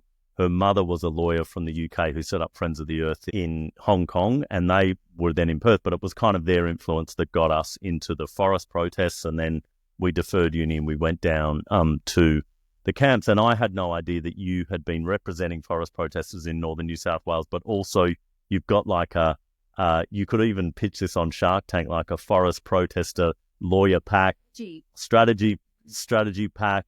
You represent them, but it's also about, I mean, you going out there and being a police liaison with, just to make sure things you don't run smooth. people just get up a tree Yep. then they call the media, and the media don't come out most of the time, so Yeah. they're Facebooking videos. But when Yes. I run campaigns like environmental campaigns, I have a bit of a strategy. I've got like a social welfare strategy for the person themselves to make sure that they're carried through that experience safely on an emotional and a physical level.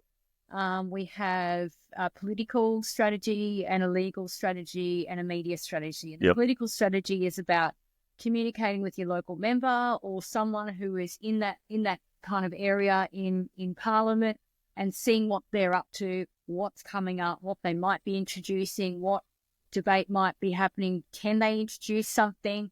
So you tie it up with them, you let them know what you're doing. So you're working together all the time. You do it, in synchronicity. And so you also have a media strategy. Never count on the media being there, obviously. So you make sure that you've got good footage.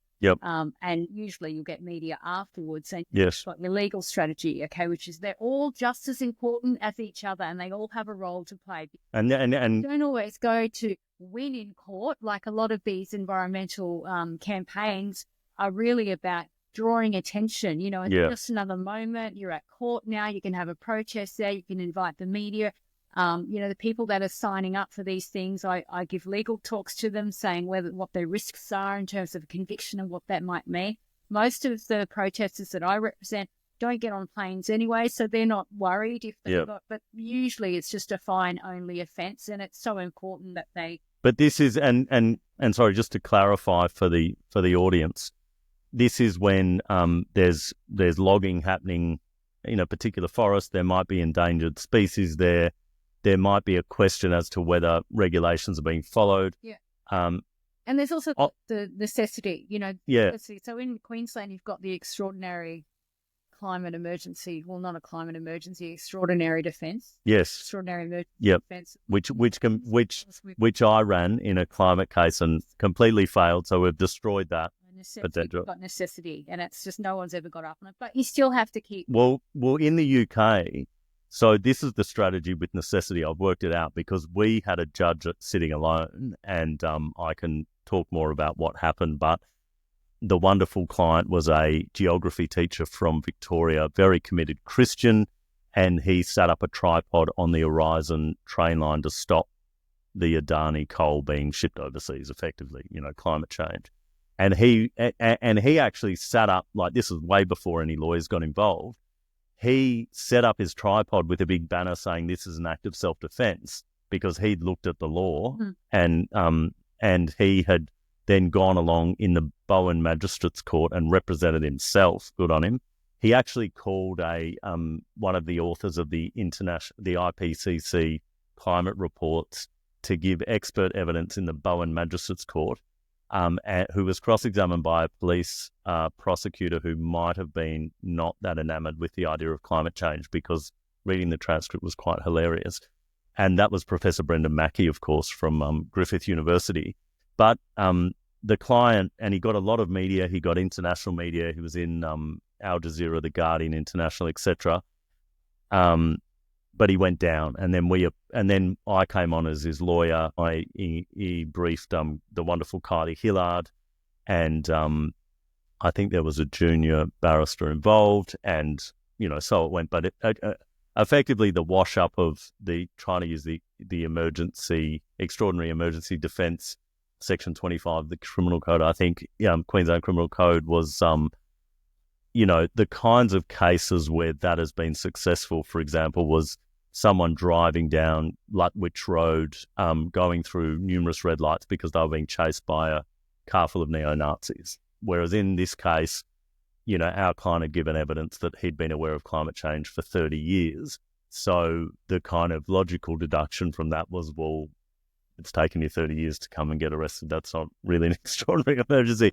But I just... Yeah. My necessity defence that kind of came to me when I was on my feet, as sometimes that happens. Yes. When I've got, these cases, you don't, like I said, it's not wise just to put anyone up the tree, some young person up the tree. It just does not work, okay? Yes. So we have these workshops in the forest, beautiful workshops. We have an ecologist that comes out and talks about that specific area and specific species that are at threat there, what their classification is. Yes. Sometimes we camp out the night before and record yellow-bellied tigers or whatever it might be. So we have an ecologist, there's a media person there, and we all do talks. I do a legal talk about your rights. And so everyone is fully prepared if they want to step into that tree set. And so then when they're in the tree, they're doing it for a reason. They know exactly what species tree that they're in. Yes. And the meaning of that tree, all about the how they relate the threat to the endangered species to the necessity defence. Yes. And so obviously ran the normal, necessity style defence where it was necessary. These people had faced floods in Lismore. Just to be clear, in New South Wales, this is the necessity defence in the common law because you don't have codified. It's like a Lounan is the leading case, and I think that's about a prisoner who was getting threatened, I think, in prison, and he murdered another prisoner because he couldn't. That was he was kind of in defence of necessity. Yes, because he was going to get killed otherwise. He's done something else. Yep. There's some other step he could have taken to avoid going to that. And that's kind of what the courts believe the authority is, but there's a lot of jurisprudence from overseas that I research where the timeliness, the immediacy of the necessity and the immediacy, like in yours, doesn't have to be right now. Exactly, yeah. There's a way you can interpret the language of the... My clients, I had two of them, we had the hearing the same day. They were both impacted by the flood, okay? And I stood up and said at one point, Your Honour can take judicial notice because the prosecutor was saying, there was no fire. Yeah. There was not going to be a fire in the forest. How unlikely is that? And I stood up and said, well, Your Honour can take judicial notice that not even the Bureau of Meteorology predicted the floods in Lismore. Yes. This is what's happening in climate change. Events are just happening. Well, look at LA. Look at LA on fire today. I don't even know that. Not even our experts can predict what's going to happen. There could have been a fire that. Yes. But look, we're talking about local court in New South Wales regions. They're not going to buy any argument like that, Yep. It's just. So I'd like to work on that argument a little bit more because I think it had a lot of merit to it, and the unpredictability of climate change.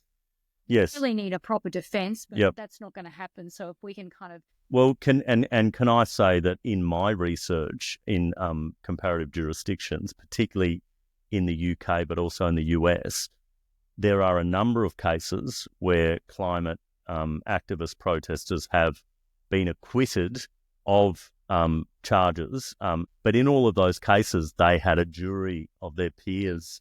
And see, we didn't have that we didn't even have that option because it wasn't an indictable offence; it was only a summary offence. So we were our client was before a magistrate, and then on appeal before the district court. But you don't have to consent to the summary jurisdiction. Yes, you can say I want a trial, even if it's summary. So if you can have a jury of inner city latte sippers in Sydney or Brisbane or whatever, then there might be a prospect of an acquittal. Well, I nearly got there with the knitting nanas. I'm going to do at one point for them. Can you imagine the knitting nanas on trial? It's amazing. Well, and maybe they could teach the jury members how to knit, so everyone could just be knitting. Sure, strategy, because you've got to make sure that they're not going to go to, Yes. They're aware if there is gel on the table, if there's a risk that they need to be praised of that. Well, we had in certain circumstances. We had the Parliamentary 14 up in Queensland. Violet was there with you? Yes. Yeah, there. Yeah. So there was a protest outside the Magistrates Court, but I was peripherally involved in that and looking into a potential implied freedom of political communication challenge to the law. But effectively what happened there, it was interesting because there were 14 people in the public gallery of the Queensland Parliament and a unicameral parliament. I don't know, I'm not a Queenslander, but I figure most people in Queensland don't realise that there's an upper house in most other jurisdictions, which I think also is a bulwark against the radical pendulum swings of our elections, where you get these landslides back and forth, certainly since I've been in Queensland, where it's, all Labor or it's all Liberal LNP, all Labor, all LNP, and we're swinging back in the other direction now.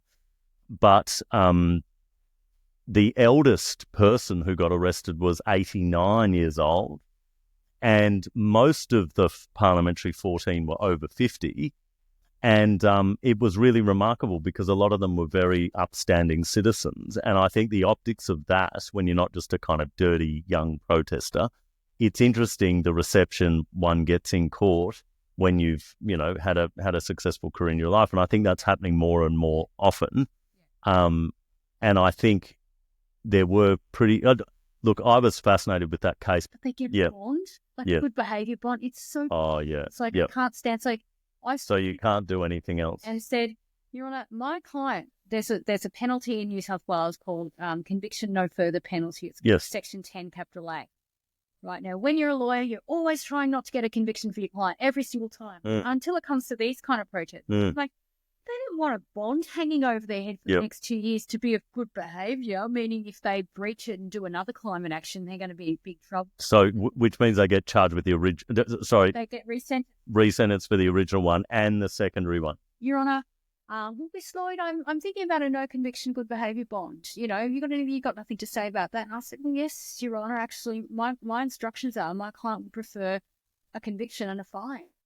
Yes. And no further penalty. Yep. And the magistrate's face was like, oh, everyone wants, you think, you're not wanting a non-conviction. Yeah. So I don't care. It's like a conviction for a fine-only offence anyway. Like, to go overseas, it's not going to impact them. They're an ecologist. They're never working for the police or ASIO. Yeah.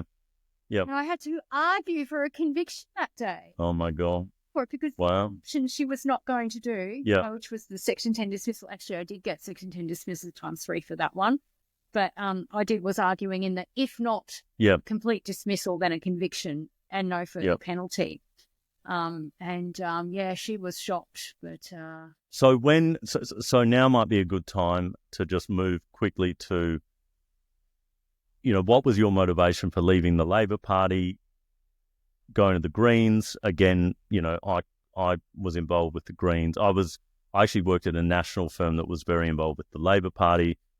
I grew up in Kooyong, in the electorate of Kooyong, in Melbourne. Well, Teal now, but Josh Frydenberg's electorate, and certainly one of the most blue-blooded electorates in Australia. And my dad was on the State Council for the Victorian Liberal Party. He was on the election campaign for Andrew Peacock.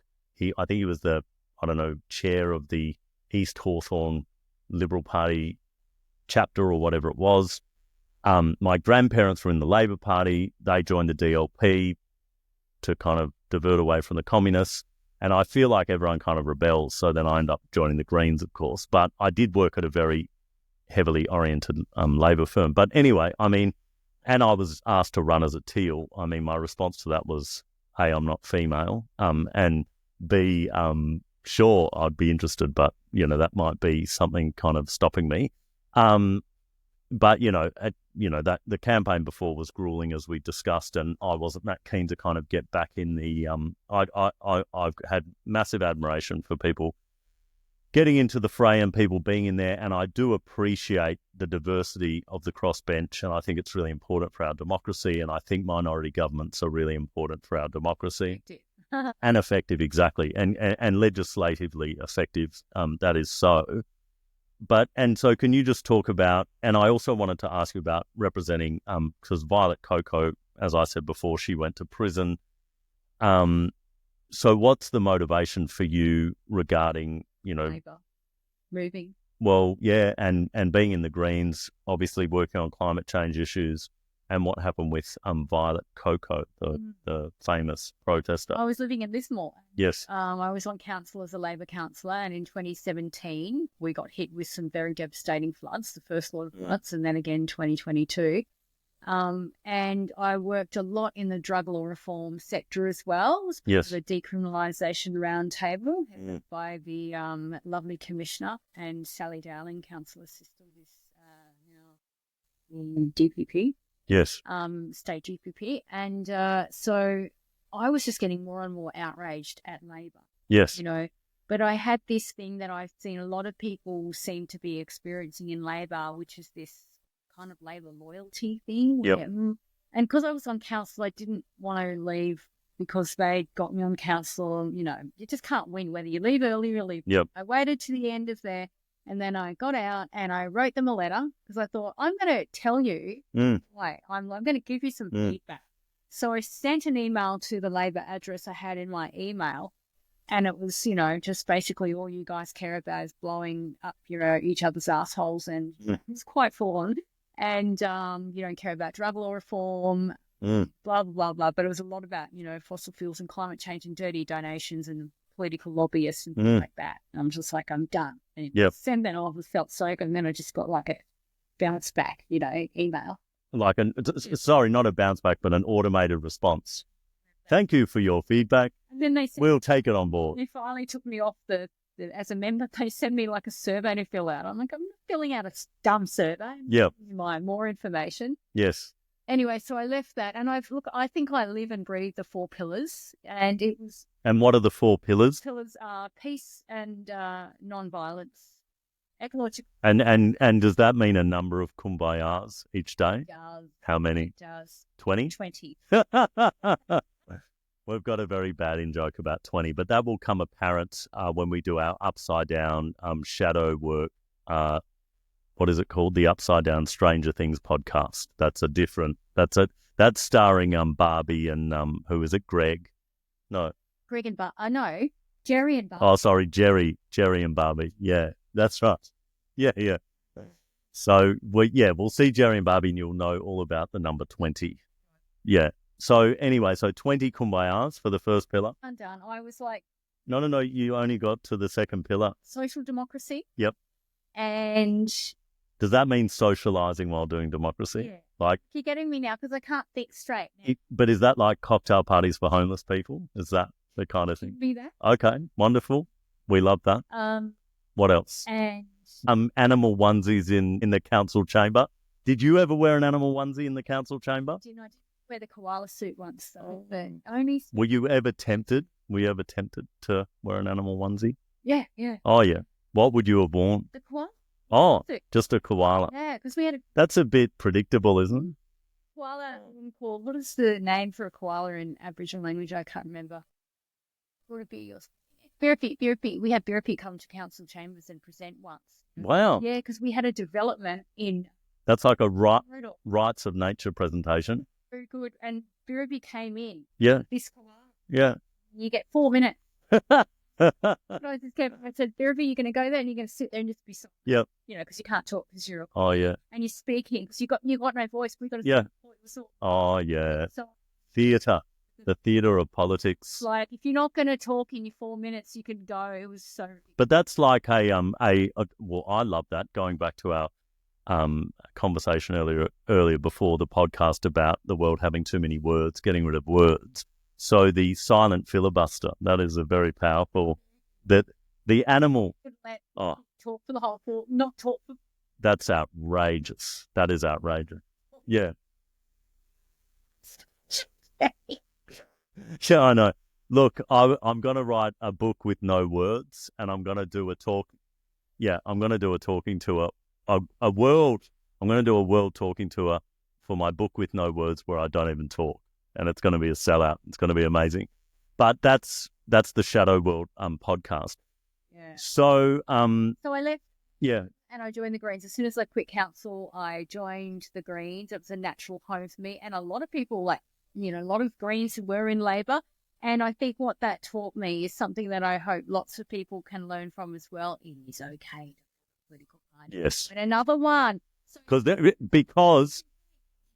he ran for the Liberals. Did he? Yeah. And then he joined Labor, and now he's a Green 3 times. It is totally, I give everyone permission to change their... You can leave a political party because they're all cults, and you can just join another cult. Is that right? Is that about right? But you do not stay in a party out of loyalty. Yes. That is the worst. Yeah. You should stay there for principle, isn't it? You drift. You need to drift away too. Yeah. No, that's good. I mean, you need to reassess constantly. People in Labor, particularly, I call them Labor loyalists. Yeah. Liberal as well, let's face it. And well, it's just that, I mean, this is the thing. Just voted that way, and their mum and dad always have, or they're, they're. But it's just, Even though they don't agree with it, they still vote Labor because. Well, exactly, and it's it's against their interests, totally against their interests and their children's interests. They continue to tick the Labor box. Yeah. Think, people, please just give yourself permission to vote. Yeah, I mean, to me, it offends the notion of intellectual integrity. Because it goes to the same problems I have with institutionalized religions, where there's just blind faith. Yeah. You don't question anything. And if you do question it, I mean, we're seeing the similar thing happening now with the actions of Israel and the Israeli Defense Force, that all of a sudden, if you question it, rather than a rational, logical, reasoned argument, but there's just this hysterical defensiveness about it. You're not with us. Yeah, you're against us, you're with. And so the amount of times, if I put a pro-Palestinian post on LinkedIn, which I've been doing a lot of, because there's very little censorship on LinkedIn as opposed to the other tech giant platforms, I'll get accused of being a terrorist sympathizer. I mean, it's just absurd. When I am critical of all breaches of international human rights law, war crimes, atrocity crimes, plausible genocides, and I would condemn any and everyone that's involved with it. So it's you can choose the truth. Yeah, but again, it's that. I mean, the thing that really offends for me the notion of intellectual integrity is the dogma, and the dogma I have seen. Part of the reason I quit the Greens is, but I also saw it in the Labor Party, and like you said, I'm sure it's in the Liberal Party, is just this kind of fervent, hysterical, dogmatic, just unthinking, blind obedience, and I just can't handle that. That's not how I'm built. I'm all about critical analysis. That's why I love legal education. I feel that way about being a member of the Greens. I'm not doing an ad for the Greens now, but the Greens is more of a... Well, you can, because that's part of your remit. Well, they're part of a social movement. I like belonging to that. And if the Greens drifted from their values that I actually align with, and not everything, of course, you can't possibly, but generally speaking, majority of the movement I am with, but if they drift in a significant way from those values that I actually hold before their Greens values, in my heart, then I'm gone. Well, so for me, I experienced them firsthand drifting from those values, and I resigned in disgust. Now, but on a broader platform, I appreciate, Adam Bant, Senator David Shoebridge, Senator Larissa Waters, Senator Maureen Faruqi. I appreciate them being... And Senator Lloyd, of course. Exactly. I'm appreciative, even in the future tense. I appreciate that diversity. And I think what's really interesting, even in Queensland, the Labor Party, in desperation, the Premier Stephen Miles, I mean, these were great policies, social democratic policies about the government owning petrol stations to compete with the big fossil fuels. 50-cent public transport fares, that came from the Queensland Greens. So those ideas feed in, and that's why it's so important. And this whole craziness that's happening at the moment with you'll know more about this than me, but the funding laws or something that's trying to consolidate the power of the blue pill, red pill nutbags being... Teal pill to a certain degree. Teal pill. The teal pill. I'm going to do a business for teal pills. Kind of working around the edges of these funding. Yeah. And, I mean, the Greens' policy position is no dirty donations. They don't take political donations. Like, yes. This is the problem with our. I had a donation. I had a donation turned around from is it Maurice Schwartz, who owns Schwartz Media, because he used to be a property developer. Well, I don't know if he did, but that's what the Queensland Greens said, and they stopped a donation coming to me because of that. So, you know, good on them. Problem. Yep. Like, donations by decisions. Yes. And that is so obvious. And we do not understand why we're tinkering around the edges of funding laws here and there, why we don't just end political donations and have publicly funded elections where everyone is on an even keel. You work out how the incumbents, maybe they get less or something, I don't know. But then you're running on community popularity. You're running on your principles. You're running on what you stand for. You're not getting into politics because there's been thousands of dollars spent on one-page ads and billboards and things on TV to get you in, to misinform you about what the other parties are. It's dirty, and I don't understand. It's like such a 101 to me. Get rid of political donations and just publicly fund everyone. $20,000, for example. 20. Oh my God, 20. 20 is the magic number, everyone. I know it was written differently in Hitchhiker's Guide to the Galaxy, but it's 20. It's 2020. It's 2025. 2020. And they have to run on their own. Yeah. They can't be lazy. They can't have an ad do the work for them, or the whole party apparatus do all that work for them. They've got to get out there, shake the hands of the community members, and win every single vote that they get. I mean, look, I think it's an interesting experiment in the broad context of humanity to have an Olympics where you just allow as much drugs as possible just to see how people are strong. And so, I mean, I think after the debilitating destructiveness of, 40, 50 years of Thatcher, Reaganomics, neoliberalism that's just hollowed out public service, public assets, put all the money in the likes of, just these amazing geniuses like Elon Musk, I think that, they should be able to buy votes. So I think that the billionaire class, I think they need more support, and I think that we should follow them in Australia, don't you think? Because, I mean, Gina Reinhardt, I think she gets a raw deal. She gets these paintings in the gallery. She needs support. Really does need, and it's all of these the billionaire class are doing it tough, and they're doing it tough in Australia. I know the Labor and Liberal government. I know Anyone's exactly, and they don't even have like a unanimity across the parliament to care about them. Teals and the Greens and the Independents. Oh, and they're always whinging. What? I know. And you know how we talk about the, English people, Pommies being whingers, but you can't whinge any more than the frickin' Teals, the Greens, the crossbench, the Independents are the worst. I mean, and they're always saying, but I'm just representing my constituents. I mean, come on, who does that? It's just represent the possible. So it might be a sign of the podcast fatigue, because we've been going for a couple of hours and we need to eat something. We've got these beautiful lamp lights around. Nothing's going to run out of batteries. We don't even know if the audio's worked, but the little interface is doing the thing. It's going to be typing. Yeah. Subtitles. We'll throw it through AI. Can be the first iteration after the no word book of the podcast. This will be the no word podcast.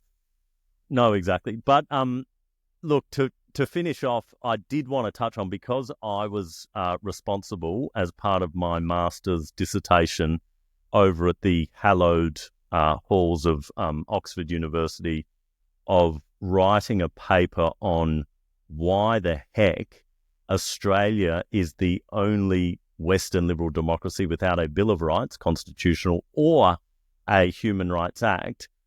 And the likes of former Attorney General George Brown saying, there, don't worry about it. The common law protects everything. Well, of course it doesn't, because the doctrine of parliamentary supremacy means that statute law takes precedence and destroys the common law. And then you have issues like what we've been talking about with national security, amendments to the Evidence Act, all of these kinds of things. So I wrote my dissertation was in the context of international human rights law, specifically the Universal Periodic Review. And I think we're up to this. I went to Geneva for the second Universal Periodic Review in November 2015 as a delegate, an NGO delegate representing Australian Lawyers for Human Rights. And that's a whole nother episode, what I witnessed there. But, what I was looking at is, again, with all this criticism from all these international bodies and special measures in the UN since 1983, why do we not have a Human Rights Act? So then I actually met Professor George Williams at a conference at the Australian Human Rights Commission for the 40th anniversary of the Racial Discrimination Act. And I told him I was going to get the campaign up and going again for a federal Human Rights Act. I'd been a volunteer law student at the legal team of the Australian Human Rights Commission at the end of the Frank Brennan inquiry, which made the recommendation for a Human Rights Act to Kevin Rudd, and Robert McClellan was the Attorney General, and sadly that never came to fruition. They passed this human rights framework, which was very watered down, and it has had some benefits in terms of educating parliamentarians and the Parliamentary Joint Committee on Human Rights and all of the reports that are written about statements of compatibility for incoming bills and legislative instruments. But it hasn't really, obviously, there's all of these issues. So George suggested, he was on the panel that brought in the Charter of Human Rights for Victoria and recommended that. And I think he had something to do with the ACT, and he's been a consultant for the federal government many times talking about the need for a federal Human Rights Act, and it seems to be that we're getting close to there. So then we started the campaign for a Queensland Human Rights Act. It was a grueling campaign. It took 4 years.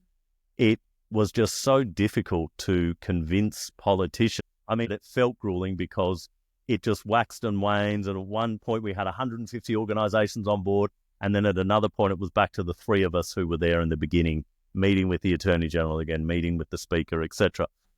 But we finally got this, and the conversations I had with some ministers was just mind-blowing, the lack of education about the law, even the operation of the law, and they're in the business of making the law, and even not having an understanding about the distinction between the common law and legislation and how that operates. I mean, that was just perplexing.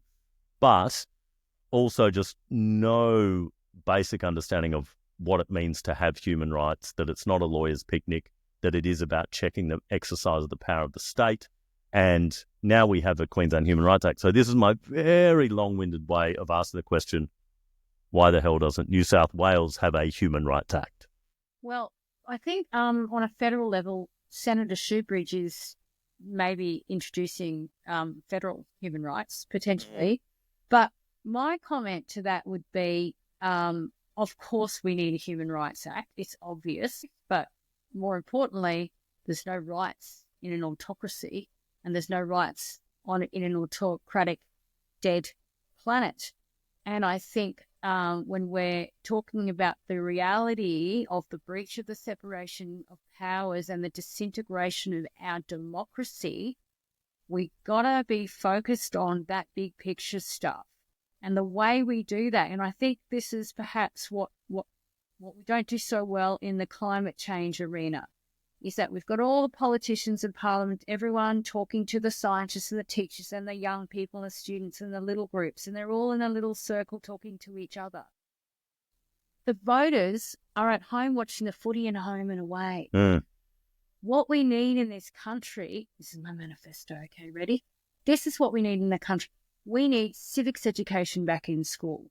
We need sorry, I'm gonna democracy really means. Yes. What political donations mean. Yes. So I went when looking into this, because I'm really interested in teaching this around in Australia, and the electoral website has got this pack that you can do if you want to teach students that in school, and it was like clinical. It says nothing boring donations. It's wonderful. It's like a textbook outline of democracy, if democracy was actually what it was.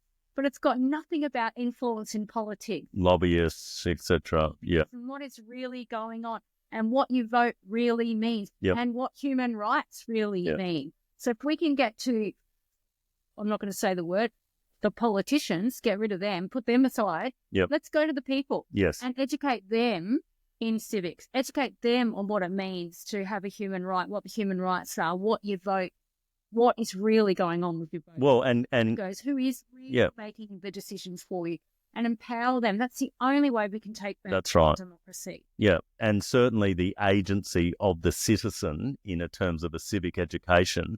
I mean, that's the only thing that has ever changed the world. And you get the famous quotes about, it's nothing but a small group of committed individuals that have, ever kind of changed the world. Or even if you look at statistically, it ends with 20. And statistically, but statistically, often it's 5% of the population that foment a revolution and everyone else just follows kind of thing.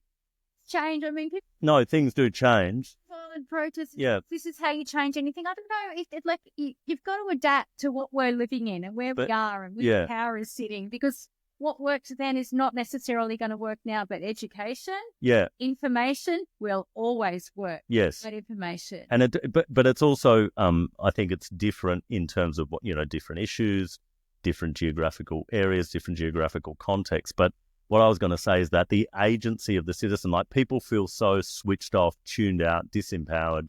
You look in the States, you look in places that don't have mandatory, and that don't have mandatory voting laws. But then you look at examples where people take action because they're just mad as hell. They're not going to take it anymore, from the movie Network and Sean McAuliffe, etc. And they get out on the street, and that often can terrify, politicians into taking action. So the elite, billionaire class wants people to feel disempowered, disenfranchised, probably feel like crap, and just want to buy more useless stuff from Jeff Bezos or whatever it might be.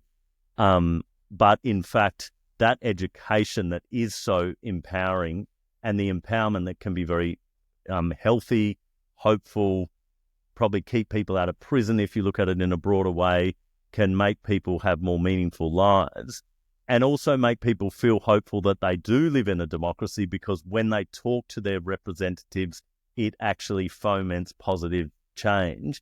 And that because the representative is beholden to them as a constituent and not beholden to some secret lobbyist or whatever it might be. Seeing the rise of it. Yes. And on a hopeful note, I think that's why we see so many people. The younger people, or the older people even. Yeah. Getting involved in standing on their feet. Yes. But in response to that, we see the state crushed with these laws that stop them from doing everything. Well, can you just talk about... It's going to end. Can you talk... It's because the fossil fuels are paying them to keep fossil fuels going, to end our work. Yeah, we will end on a hopeful note. That's not the end of our world. But can you just talk about Violet Coco ending up in prison, and then the whole reaction? I mean, there's just this hysterical reaction from the mainstream media. It's just so hysterical, and it's, she held a flare on a bridge, and yes, some people were late for something. There was an allegation there was an ambulance, but that turned out to be false. Is that right? And then the government's like, oh, we've got to look at laws to crack down on protesters. And it's just like, well, Los Angeles downtown is on fire today. People are dead. Properties are gone. In their home. There was, oh my God, it's climate change. It's an emergency. Yeah. And there was no water coming out of the fire hydrants. Now, it's just it's just mind blowing. And it's analogous with the peaceful protesters to stop the genocide in Gaza, or to stop Australia sending weapons or military aid. And then the mainstream media gets hysterical about these protesters, but rather than talking about what they're protesting about, which is the bigger crime, which is the bigger issue. And it's the same with climate change, isn't it? It just turns the failure of the fourth estate. Exactly. Yes. They have got so much power. Yes. They are controlling the narrative. Yes. Choose to put something on TV that a politician says, or don't. Yep. What really annoys me about the climate change debate is that we've got to have balance. Yes. This balance. The two-sidism. Climate protests, and then we've got two-sidism. Yeah. Sided. Yeah. You're going to be just telling us that, the objectives, Yes. the scientific facts. You're not meant to be, that's not balance. That is not balance. Yep. And that is creeping into everything. And that is what's going to end the world, I think, because the media have failed us. They have failed their ethical duty to report in the public interest. And now we're seeing this thing like words like climate emergency that mean nothing anymore. Yep. It's been so overused. Resilience and climate breakdown and climate change. But when Hollywood stars' houses start burning down, then there's going to be action, No, or when your own house, which has happened to me. Yeah, and I was evacuated in the 2011 floods, and there is nothing that can compare with being so vulnerable, so helpless.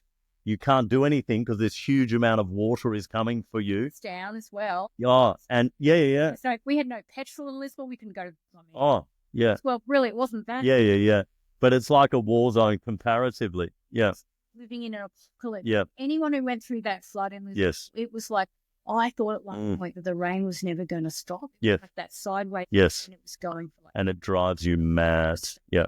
Well, that happened in Brisbane. That's it. We've tipped to the other side. Yeah. There is Before the 2011 floods, it rained for 6 weeks nonstop. And it was actually the day the rain went away and the blue sky came out that the water rose, and the house next door to us actually went fully underwater. I had to brake.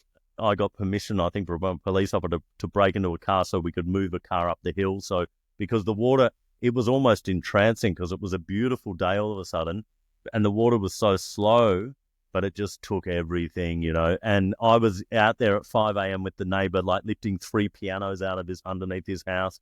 And we had a removal truck coming because I was going down to work for Justice Bromberg on the federal court in Melbourne. And then that got delayed because we got evacuated. We had to move all our stuff out of the house and around the corner. But it was like, because the army came and they were very helpful, but they had roadblocks. So there were military checkpoints to get in because they obviously didn't want everyone just coming in. There was mud everywhere. It was apocalyptic. There was piles of white goods in the parks. It was just indescribable, It's another thing that's happening as well, is like the militarization of response. Yeah. The refusal to empower community. Yeah. Refusal to fund that kind of thing. But that's always what's up happening. The community have to do it, but they just want to. They just want to. Well, they had with the military. But they had in Brisbane though, they did have the Mud Army, and they were very effective, and that was community workers, SES, etc. Yeah. Community that got us out of the. Yeah. Violet Coco. Yeah. She's seen the fires. Yeah. She'd seen the fires. Which fire? The bushfires in 2019, 2020. Yeah. She'd seen anyone that has been, and that's the ScoMo Hawaii fires, if anyone does. If anyone's lived through that experience, they understand. Terrifying. An emergency. Now, Violet Coco is one of the most brightest, articulate women you will ever meet. Yes. She is so well researched, not only lived experience, but her own research on the catastrophe that is happening right now. And she was desperate to let the world know. Yep. She got on the bridge with an emergency flare. Yes. And people were disinterested. They were just annoyed about not getting to work. Yeah. And it sounds like it's going to have to be until their house gets burnt or a flood happens for them to wake up. Or getting to Harvey Norman to buy another something like that. Had every inch of her is motivated to make the world a better place. She is the most positive person. She's one of those clients that has turned into a close friend. Yep. She's caring, compassionate. She's really doing the hard yards on the front line for all of us. She deserves a lot of credit. And she's done the hard yards in jail because she got 15 months. 15 months? 15 months for the flare. Bridge with the flare. I represented her after she got sentenced and got her out on appeal bail. And then on the appeal, she got a good behaviour bond, a condition. Oh, wow. So what was the... 50 million step. But why was it 15 months? What was the charge, and what was the maximum penalty for the charge? Charges. Yes. The flare charge. I can't remember what it was called. It was... And then she had a resist opposite charge, which she wasn't guilty of because she did nothing to resist. She just stood there. Yeah. That's not resist. You've got to physically, kind of force something to be resisting. So she pleaded guilty to that on legal advice, and on the flare, which wasn't a flare under the regulations, so she pleaded guilty to that on legal advice. And they were the new laws that had come in that the Premier had brought in. And I remember Premier Perrottet, when she got sentenced to 15 months jail, he came out, like everyone was talking. Mintz was talking, he was talking. He said, that's good, and I think the book should be thrown at her. Yep. And then when we got Violet out, we did a press conference, and she said, and I'm glad Premier Perrottet said that because I love books. That's funny. Well, that reminds me of, in terms of, citizens, conscientious citizens being motivated to take extraordinary actions, I guess you'd say. I represented a wonderful man who had done a PhD at QUT in music composition. And so he wrote to the minister, the Queensland minister. This was at the time when the International Committee was looking at the issues with the Great Barrier Reef being a World Heritage Area. There was some question about whether it was going to be delisted. So it was on the list to lose its World Heritage. That's exactly right. And they go through a kind of, there's a proposal that it might lose it, and then there's meant to be a review. So he grew up on sailing boats up and down the coast on all these coral atolls and stuff. His father was an amazing sailor. I think he's from England and had sailed around the world. And he has polio, and he's an extraordinary man. I've met him. And so Renee was particularly concerned. So he wrote to the state minister, got some bullshit answer, that kind of response, wrote to the federal minister, got the same bullshit answer, and just went, this is crazy. So he went with there was footage of all of this, but he went to Parliament House because of the symbol of democracy. He climbed up on the roof, just on the shoulders of his friend. He had a book on Queensland fish. He had a bottle of fish oil. He actually had fish carcasses, and he stuck the heads on or other people there stuck them on the fence, the pickets of Parliament House. So there were all these fish carcasses. It was a very fishy protest, and the Courier Mail made some great headlines like that. I'm sure the Daily Telegraph would have done better. And he stood up there, live streaming because the media probably blacklisted, weren't interested. And he was saying, this fish here is blah, blah, blah, because he knows all about his aquatic marine species. This fish is all about this. And this fish, by the time the Olympics on, it's not going to exist. Rip it out, throw it down, blah, blah, blah. So then the police came. They tried to talk to him. He was too engaged with talking about his fish. And then they got a cherry picker and they lifted him down. He didn't resist or anything, and then he got charged. And he just pleaded. And I don't, like I said, I don't do a lot of criminal law, but I do some pro bono work around sentencing for climate protesters and the like sometimes. And what was really interesting, and certainly the reception we had, because he got a fair but lenient sentence and some community service. But, all of the references he had, he was an academic who's a doctor of music. But he was just moved to extraordinary action, for whatever reason that he thought that might make a difference, or just out of abject frustration that the system wasn't listening to people. So perhaps we'll see more of that. And as you said, at Newcastle, a lot of older people. Yeah, on the heritage listing of the Great Barrier Reef being removed, he was never going to make a difference, because what ended up happening, of course, it wasn't removed when it should have. Because what people don't understand is when you've got these bodies, the World Heritage Committee, the members are countries, and they vote. And Australia did a deal with Spain. Spain, they lobbied all of the countries. They got it down to one. Spain was the swing vote. And they lobbied Spain that Spain would not vote to remove the list if Australia voted to make something World Heritage listed in their country. Yes. That's what's going on. Yeah. It's dirty. It is COP29. That's what's going. Yeah. It's horse trading. It's horse trading. Yeah. It's a vote. Yeah. It's like it's political. Yeah. It's not. It doesn't come down to whether it's cynical. voting, Yeah, it's cynical. voting. Yeah. Doing dirty deals. Yeah. No one. The Guardian reported on that, but nobody else did. No mainstream media reported on that. Yeah. No, absolutely. Great Barrier Reef is just. Yeah, I know. It's crazy, and I think $1,000 in funding or something. Well, that's right, and I think the 2019, 2020 bushfires, 2020. I mean, that was just such a terrifying manifestation of the new era of natural disasters in anthropogenic climate change and the prospect of catastrophic, irreversible climate change. And now we're seeing Los Angeles in the last 24 hours. I mean, it's really scary. And it's bizarre that at the same time we have a president-elect who's just a climate denier.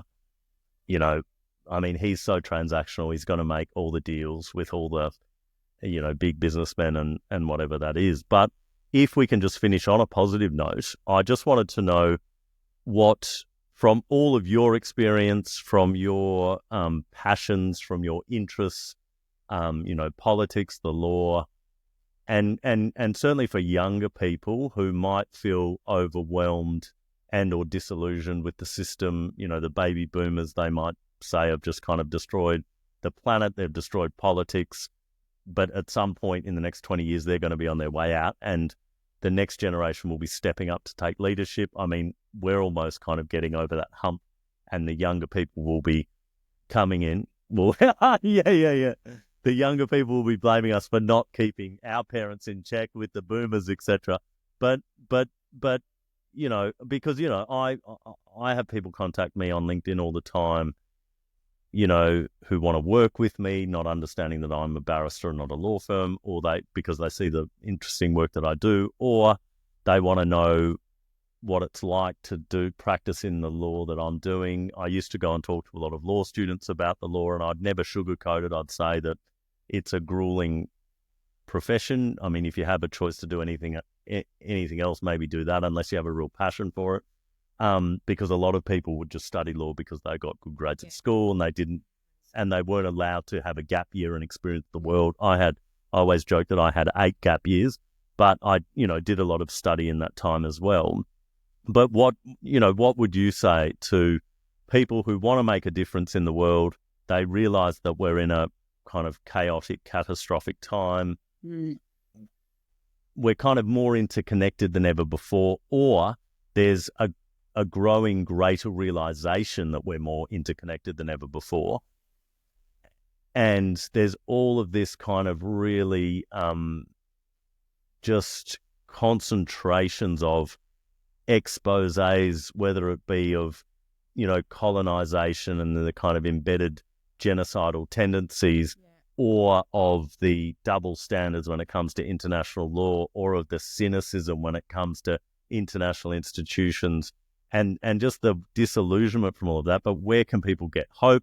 And what do you think is a good way to kind of focus your energy in terms of trying to make a positive difference in the world? Well, I think if you're not feeling in a bit of despair and about the world, then you're asleep. So tick if you are, because that's the first step, is having awareness of it and some insight about it. Someone asked me about this the other day, again, I think on LinkedIn, about them feeling heartbroken and gaslit and crazy about what's happening in Palestine. And I said, well, I said a similar sentiment, but I also said, and I don't know who quoted this, but feeling sane in an insane world is a sure sign of insanity. So feeling like everything's freaking nuts because everything is nuts. Yeah, that's actually hysterical because but that's actually a sane response to feel that. You know what I mean? So yeah. It gets to me when political parties demonize anyone that independent grand tier that comes forward with scientific evidence. Yes. And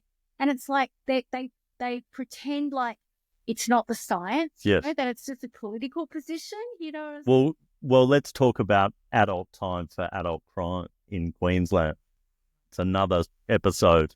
That's another episode. But I mean, how can we be, as ostensibly or allegedly intelligent species on planet Earth at 2025, not following, post the Enlightenment, post all of the developments in sophisticated technologies and science and all this stuff we boast to ourselves about and pat ourselves on the back about, how can we not be listening to experts? It just blows my mind with climate change, with, allowing, corporate vested interests to always trump everything else. It's just insane. It's so stupid. Like, there's something about humanity. There's something about human brains that is just got this just fatal flaw of just imbecilic stupidity. Yeah, well, I think speaking truth to power, I think you just have to keep doing it. And you have to get on the fifth estate, which is Twitter even. You can't... The podcast? Yeah. Well, there's a rise of podcasts, isn't there? Yeah. Instagram, whatever forum you're on, LinkedIn, whatever, you've got to continually call people out and not be rude. But shitpost Elon Musk as much as you can. It's good. Do that 20 times a day before breakfast. It's only frightening to speak truth to power, I think, if you're the only one doing it. Yeah. If everyone's doing it, then that one person, you're not going to be crushed so badly. Sure. Okay, so if everyone is just brave and speaks truth to power in their home, at the school, at their uni, in their workplace. So everywhere and anywhere, you can do it. It means something. It's meaningful. Yeah. It makes a difference. And don't despair. Bob Brown says, don't despair. Yep. Take action. Yes. Do not just sit there and freaking hope. Yep. Hope is a verb. Hope is like just you're hoping something will happen. Yes. Hope takes action. Yep. So whatever you do, you don't get to hope. That's a privilege. You don't get to hope if you're just sitting at home hoping that things will be better or different. You have to actually take action, and then you deserve to have hope. Then you got that privilege. Then you can have hope because you are doing something. It only takes one person. I really believe in the ripple effect. Yes. One person to create a revolution, and you can do that every single day. Yep. Yeah. Wonderful. That's a very positive note. And I do have to say that amazing singer from the 60s, a famous quote about, don't despair, take action, if I'm paraphrasing. But that when I was feeling just so deeply and profoundly violated by what happened since October the 7th, being a believer in international law, being a believer in the international rules-based order, being a believer in the rule of law, and then just seeing it disgraced and destroyed and reduced to rubble and ongoing. I've always been an activist, an advocate, an active person. So I went to the Speaker's Corner in Parliament in Queensland, and I set up my chambers, and I called it Ceasefire Chambers, put out a media release with my former client who's a media consultant. Shout outs to Neil Dooley from Doorstop Media, absolute legend. Use his services. He's brilliant.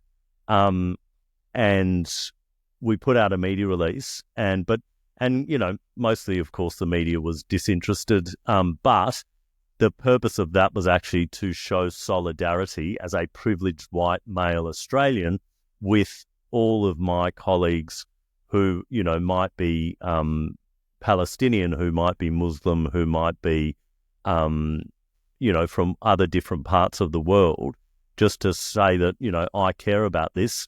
And, I was telling you, I had an experience when I was in high school where, as much as I hated my high school, one of the religious education teachers used to bring in these interesting guest speakers, and he brought in these 3 nuns one time who came from Rwanda during the genocide.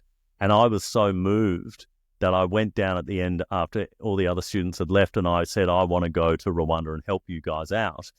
And they just kind of laughed and patted me on the head. But I feel like all of a sudden another plausible genocide, in the words of the International Court of Justice, or a genocide, if you look at all the evidence, Amnesty International, Human Rights Watch, you name it, happening.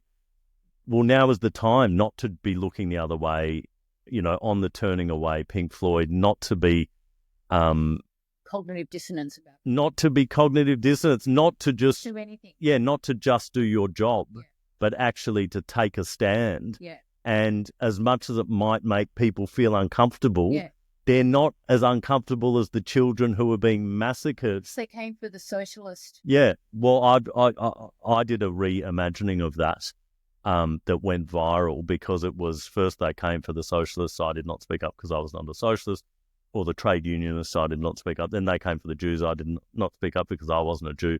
Then they came for the Palestinians, I did not speak up because I was not a Palestinian. Then they came for freedom of speech and I didn't speak up because I didn't care. Then they came, and then they came for me, and there was no one left to speak for me, kind of thing. And doesn't that ring through through the ages? Thank you again, Eddie Lloyd. That's okay. Extraordinaire warrior. No, don't get stuck in the mud with the overwhelmingness of the world. Get out in nature and restore your soul while you have that privilege. Don't think punish yourself because some people don't have it and you do. Get out there and put some balance in your life by feeling blue, touching green, and getting some nature. Oh, look at that. Oh my God, you know who's going to steal that? Who? Well, Clive Palmer's trying to trademark teal, but feeling blue, touching green. No, feeling blue, touching green, that's a teal because you've mixed green and... together. Oh, feeling blue, touching green. So the wonderful... Liberals vote green. Yeah. That's the... Who are our... So I was in a cafe the other day in Brisbane and I was talking about coffee to the cafe owner, as you do, and her name, and we were in the conversation, I said, "Oh, what's your name?" Oh, sorry. And they had this was a very touching for other cafe owners out there. This was beautiful.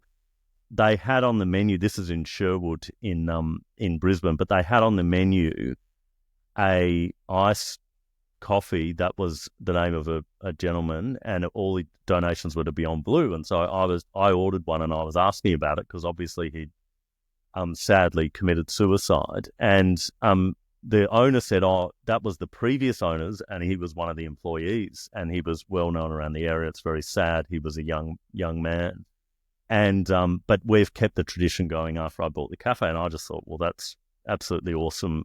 Still get goosebumps, and so I bought one. Delicious, by the way. And then I was talking to her, and I said, "Oh, what's your name?" And she said, "Zali." And I was like, "Oh, wow, that's a really interesting name. I'm Benedict. I know about interesting names, and I know one Zali. There was a young girl in my eldest daughter's dance class in Mullaney who was a Zali." And then I said, "And Zali Stegel." So she told me, this is crazy. She said to me, "I'm named after Zali Stegel." Already? Because and she owns a cafe. Okay. Because her mother, mm-hmm. so her uncle, her mum's brother, was a ski instructor down at Kosciuszko. And her mum used to go down there to go skiing because he was a ski instructor. So she was going down the Black Diamond run that was named after Zali Stegel on the day that she got to the end of it and felt a bit sick and found out she was pregnant. So she called her Zali.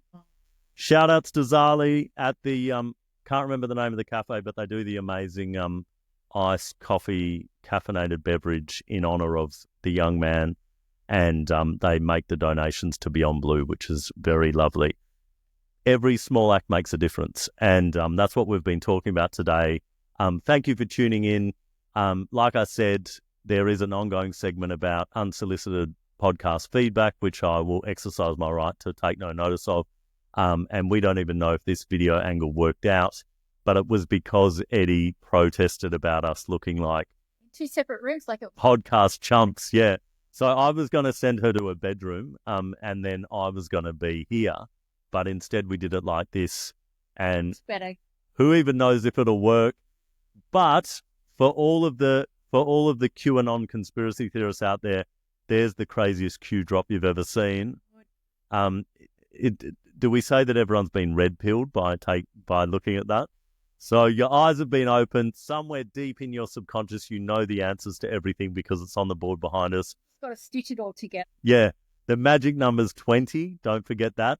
And Jerry and Barbie will be joining you. Yeah. Jerry and Barbie from Byron Bay. They're very enlightened individuals. They will be joining you at some point, probably with their active wear on, probably drinking some kind of enlightened chakra vibrating beverage. Vibrating water. It'll be a vibrating water.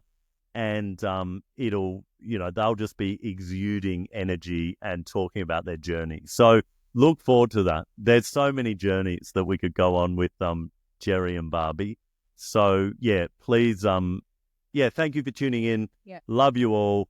We've gone for a long time, but there's a lot to discuss. I need to work out how to put, she needs to eat. We've been eating a lot of fish. I was being a hunter gatherer and digging up pippies from the beach, and cook them up, and very primal. It was great. I love it. So yeah, get out in nature, get your hands dirty, plant some trees, have some fun, and we will talk to you on the next episode. Signing off. Bye.